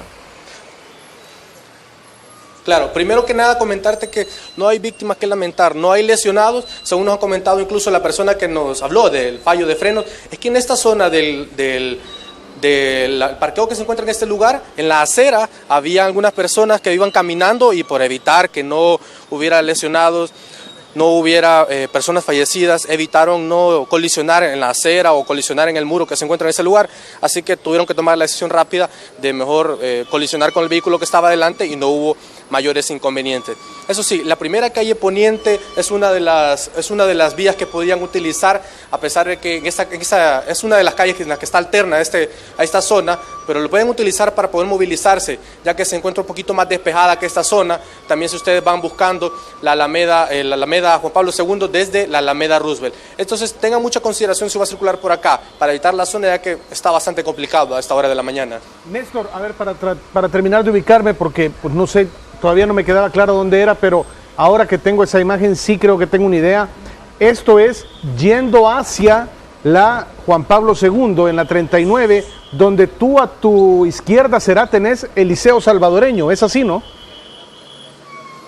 Así es, el Liceo Salvadoreño es el que está a mi izquierda y un parqueo del Seguro Social es el que está a mi derecha. Entonces, viniendo de la Alameda Roosevelt, pasan por la 39, pasan por la primera calle Poniente y luego llegan a la Alameda Juan Pablo II. Es una bajada, aquí es donde se ha generado, entre la primera y la Juan Pablo II, donde se ha generado el accidente. Es correcto, ahí entonces estamos entre la primera y la Alameda, en la parte donde está el Liceo Salvadoreño, y es una calle que va en un solo sentido hacia la Juan Pablo II, Néstor. Muchas gracias.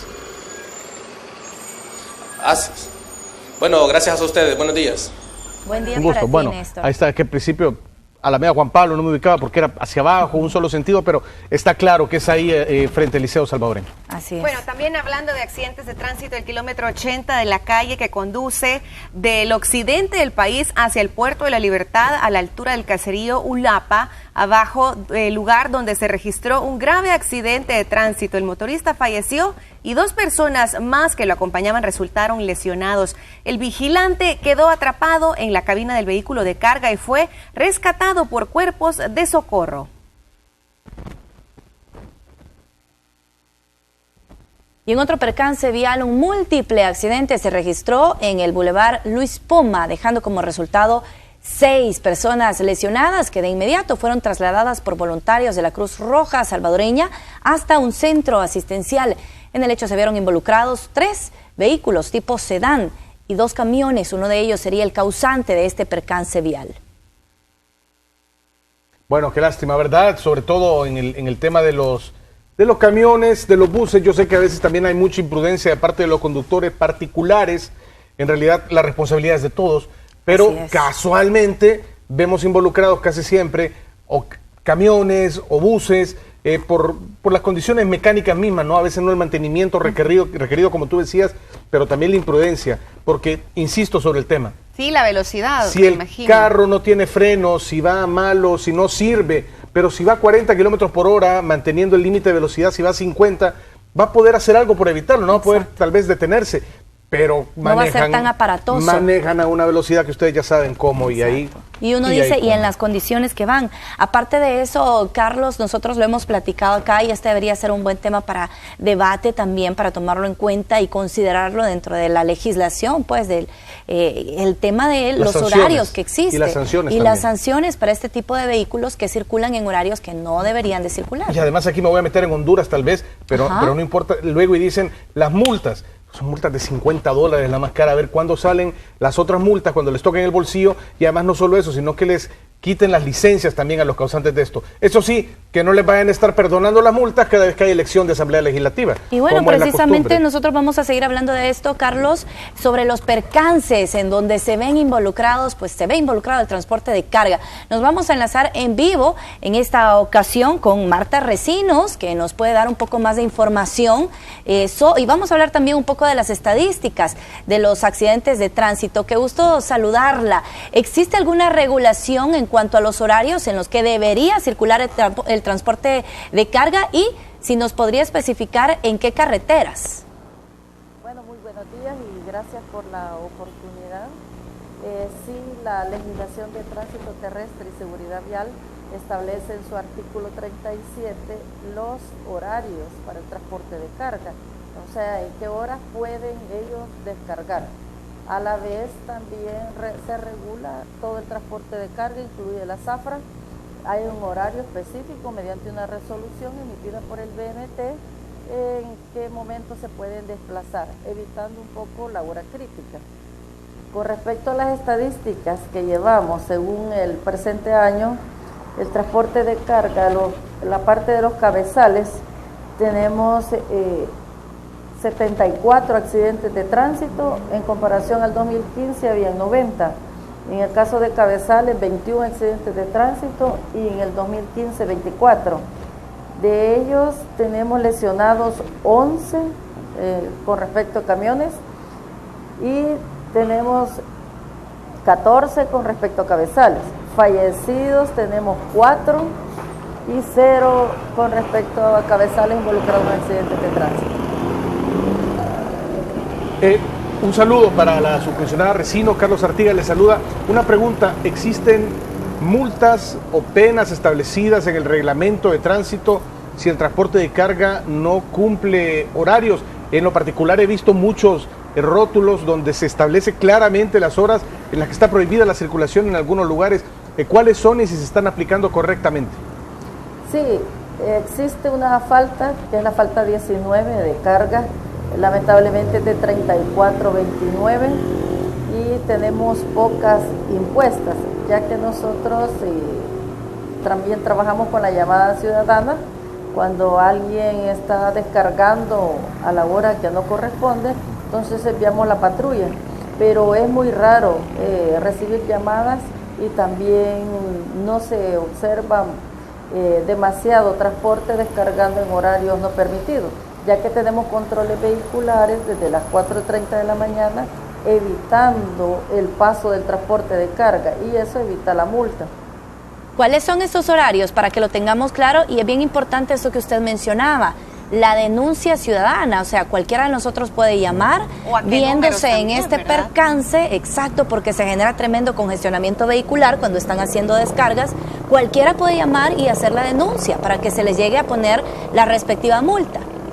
Bueno, el horario en el cual nosotros trabajamos para evitar el paso del transporte de carga y la descarga es de 4:30 a 8 de la mañana, que es prácticamente la hora crítica.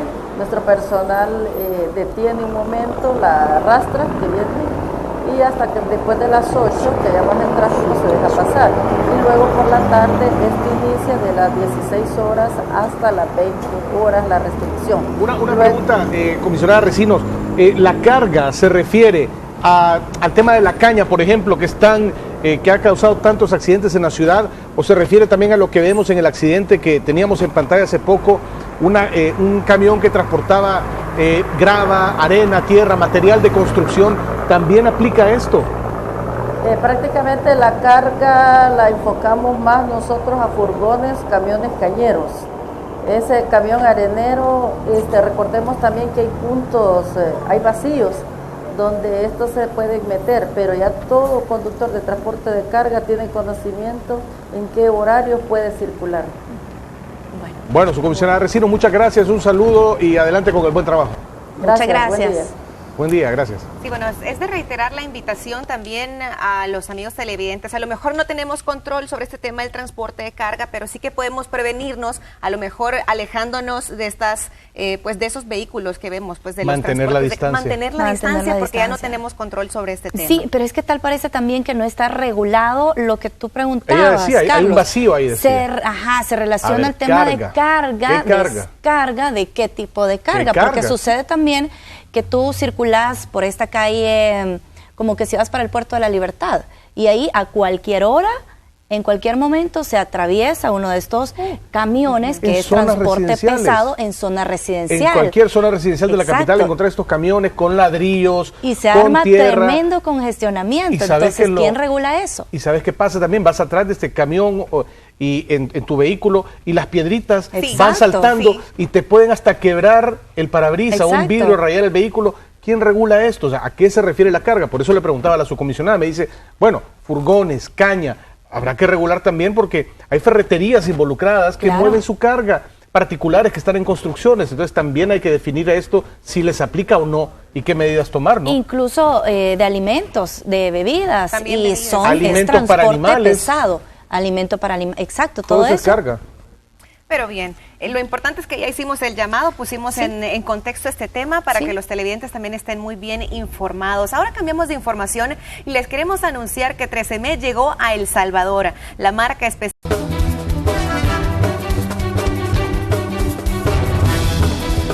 Estamos pendientes todavía sobre nueva información que pueda surgir en torno a la salud del expresidente Francisco Flores. Nos vamos a enlazar en este momento nuevamente con nuestra compañera Marcela Rivera, que continúa a las afueras del hospital donde está siendo atendido para conocer si hay más información al respecto. Marcela, un gusto saludarte nuevamente. Un gusto saludarlos nuevamente, compañeros. Así es, me mantengo afuera del Hospital de la Mujer. ¿Qué es lo que ha pasado desde las 6 de la mañana hasta esta hora? Pues como a eso de las 6:15, agentes de la Unidad del Mantenimiento del Orden vinieron al lugar para relevar a sus elementos. Recordar que son 24 horas las que ellos permanecen acá para custodiar al expresidente Francisco Flores. Hasta el momento no han ingresado ni los familiares ni los abogados defensores, por lo que no tenemos datos actualizados acerca de su estado de salud, y los médicos no pueden brindar información hasta que no sean autorizados previamente por los familiares. Y bueno, también vamos a ver un poco del panorama que se vive a esta hora de la mañana. Todo está con relativa normalidad. Y también quiero que vean que las velas que les había mencionado anteriormente continúan encendidas, y las flores, las rosas blancas, continúan también adornando la acera y parte de la pared. Los mensajes en donde se pide la pronta recuperación del exmandatario también permanecen acá en el lugar, como estamos viendo. Son varios los mensajes, y recordar que estos fueron dejados luego de que se realizara una vigilia. Esto en una cadena de oración para pedir para que el exmandatario salga de ese estado crítico en el que se encuentra. Recordar que él sufrió un derrame cerebral producto de una obstaculización en una de las arterias, y el parálisis en la mitad de su cuerpo aún continúa, específicamente en la parte derecha. Nosotros nos mantendremos acá en el Hospital de la Mujer para llevarles información acerca del proceso que el exmandatario pueda tener en estas horas, y también estaremos esperando a que los abogados defensores nos brinden detalles para ver si ha tenido algún tipo de evolución o si continúa siempre en estado crítico. No hemos tenido mayor información, y con esto vuelvo con ustedes al estudio. Gracias, Marcela, nosotros estaremos pendientes de eso. Mientras continuamos con más noticias, el alcalde de Santa Tecla fue citado a la Comisión de Obras Públicas de la Asamblea ante denuncias de supuestas irregularidades en el proyecto habitacional La Gran Manzana. Son 32 las familias que estarían quedando fuera del proyecto, de acuerdo a la denuncia hecha por la comunidad. Sin embargo, el edil sostiene que los cambios son para beneficiar a una mayor cantidad de personas. Bueno, nosotros queremos beneficiar a las 148 familias que conforman la comunidad La Cruz. Para eso fue concebido el proyecto de La Gran Manzana, y no para beneficiar a una pequeña porción de esa comunidad. sino que para beneficiarlos a todos. Y también el proyecto está concebido para poder arreglar la entrada de Santa Tecla. Estamos hablando que la Gran Manzana está precisamente en medio de la Panamericana. Bueno, les cuento que hay que estar preparados, compañeros, para que este jueves estamos esperando nuevamente la influencia de vientos nortes debido al ingreso de un frente frío en el Golfo de México. Ya lo anticipamos en el reporte del clima de esta mañana. Las autoridades recomiendan precaución en aguas profundas debido a estas condiciones. Así que les decimos que continuarán los vientos, aunque de manera débil, y las temperaturas tienden a bajar durante la madrugada, así que bueno, a buscar nuevamente los abrigos. Yo les siempre comento que no es algo que nosotros usualmente gocemos aquí, el clima frío, así que hay que disfrutarlo, nada más hay que tomar las precauciones necesarias. Siempre se dan las recomendaciones para personas mayores, para niños también que estén bien abrigados, para evitar pues cualquier enfermedad respiratoria. Ahí está la información para que usted esté bien preparado para este jueves. Frío. Bueno, y usualmente venimos arrastrando un desfase, ¿no?, en el tema del clima, porque los vientos de octubre sabemos que ya no son en octubre, sino que luego van pegando en diciembre y lo que esperábamos para otros meses va cambiando. Las proyecciones climáticas para este año podrían cambiar, podrían variar, podrían ser variables de acuerdo con el ministro de Agricultura y Ganadería, Orestes Ortiz, pues no descarta que el país sea influenciado por el fenómeno del niño y de la niña. Escuchemos. ¿La época lluviosa se va a mantener siempre en mayo o va a cambiar también? Hay cambios que la estación se va a correr hasta junio. Digo, el niño termina en junio y de allí viene una situación neutra que todavía nadie se atreve a dar un pronóstico de qué va a pasar después que él se diluye. Y el año pasado se vivió una situación bastante difícil, sobre todo para los agricultores. Hay buenas noticias para ellos porque recibieron paquetes alimenticios, sobre todo las familias que resultaron afectadas por la sequía en el municipio de La Libertad. Veamos. 2015 es catalogado como el año más difícil por las pérdidas millonarias que ocasionó el fenómeno del niño en la agricultura, como comenta Hortensia Campos, de 74 años, quien invirtió $100 para cosechar maíz, maicillo y frijoles en 4 parcelas, de las cuales no obtuvo ganancia. Y he sembrado 4 teres y no sacamos nadita. Y das con medias rojas lo que sacamos. Al igual que las cosechas de Osmaro Alas, que también se convirtieron en pérdidas para su familia. Pues yo era poco lo que tenía una manzana, pero porque no pude hacer más, va, uno de pobre, pues usted sabe pues que para comprar abono. Por el impacto económico que ocasionó esta situación, el Ministerio de Agricultura y Ganadería, en conjunto con la Embajada de China a Taiwán, entregaron paquetes alimenticios a las familias afectadas en el municipio de Teotepeque, La Libertad. La distribución del donativo de China a Taiwán, nosotros vamos a beneficiar a 1.170 familias. El año pasado tuvimos una donación de $250,000 para apoyar a los agricultores afectados por sequía. La entrega de estos paquetes también se hará a las familias que habitan en los 5 departamentos del Corredor Seco: La Libertad, Usulután, San Miguel, La Unión y Sonsonate. Con imágenes de Juan Castellanos, este es un informe de Marcela Rivera.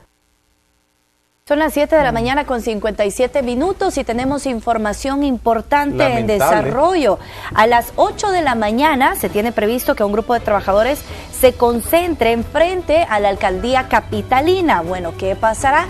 Ellos van a estar exigiendo el reinstalo de 6 de sus compañeros despedidos, quienes por orden de la Corte Suprema de Justicia deben ser reinstalados. Esto es algo que pues no es algo nuevo. Hace unos días nada más veíamos nosotros también que estaban en exigencia prácticamente de lo mismo. Estaban hablando de 3 trabajadores más que debían ser reinstalados, incluyendo algunas mujeres. Estaremos pendientes de esa situación. También nos reportan, Célida, Lorena, en desarrollo, sujetos armados lesionan a un conductor de pick-up sobre el kilómetro 44.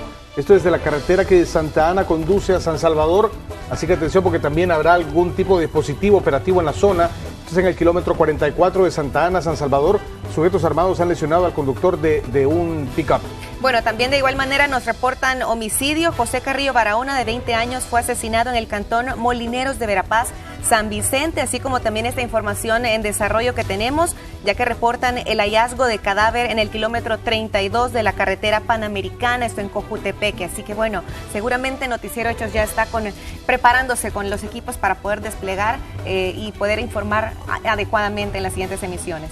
Información muy lamentable que tenemos que compartir cuando faltan solo 2 minutos para que sean las 8 de la mañana. Comentamos lo del hallazgo del cadáver en el kilómetro 32, ¿verdad? Sí. De la carretera Panamericana, y lo de José Carrillo Barahona. Exacto. ¿Verdad? Son También 2 homicidios. de 20 años, 2 homicidios. Lamentable. El señor del pick-up, lesionado en el pick-up, todo. De momento. Cuando venimos de hablar de eso, ¿verdad? La entrevista, qué curioso. El tema de la seguridad. Así es. Y cómo se va desarrollando, pero las noticias siguen cayendo. Representantes del Consejo Superior de Salud informaron que ha iniciado el proceso de regulación de establecimientos de salud a nivel nacional, todo con el objetivo de contribuir en el bienestar de la atención de los salvadoreños. Escuchamos. Como no se trata de perjudicar a nadie, sino que de regularizarlo, el Consejo ha aprobado un procedimiento especial que a partir de la notificación implicaría una primera etapa de recepción y análisis de documentos, y si los documentos están en regla, se le va a otorgar su licencia al dueño del establecimiento. Bueno, las noticias más destacadas de las últimas horas se las presentamos en el siguiente resumen. Y eso, si acaso, nos van sintonizando ahorita, ¿verdad? Porque muchos a veces no están desde las 5:30, pero sí, en su voz Elida, escuchamos el resumen de las noticias más importantes. 373.5 millones de dólares no lograron ser recaudados por la administración tributaria durante el 2014 y 2015. Uno de los factores principales contribuyentes pagaron menos en concepto del impuesto sobre la renta.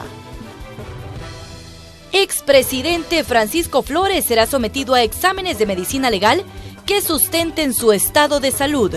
Así lo confirmó el fiscal general, quien advirtió que el proceso judicial no se verá afectado. Diputados de países del Triángulo Norte se comprometieron a crear legislación similar en los países para respetar la integridad de los migrantes en su trayecto hacia los Estados Unidos a nivel regional. El impacto económico que ocasionó el fenómeno del Niño en el país fue millonario. Por eso el Ministerio de Agricultura y Ganadería, en conjunto con la Embajada de China a Taiwán, entregaron paquetes alimenticios a las familias afectadas del municipio de Teotepeque, La Libertad. El Cuerpo de Bomberos sofocó un incendio sobre el kilómetro 11 de la carretera troncal del norte en Apopa, el cual se habría originado en el interior de una tortillería. El fuego fue controlado y se evitó que se propagara a otras casas aledañas. Tenemos información en desarrollo que tenemos que compartir. Un doble homicidio se ha reportado en el cantón Analco de Ereguayquín, en el departamento de Usulután, la zona oriental del país. También se está viendo afectada por la violencia. Y bueno, así concluimos. Gracias a usted por habernos acompañado. Feliz martes. Buen día.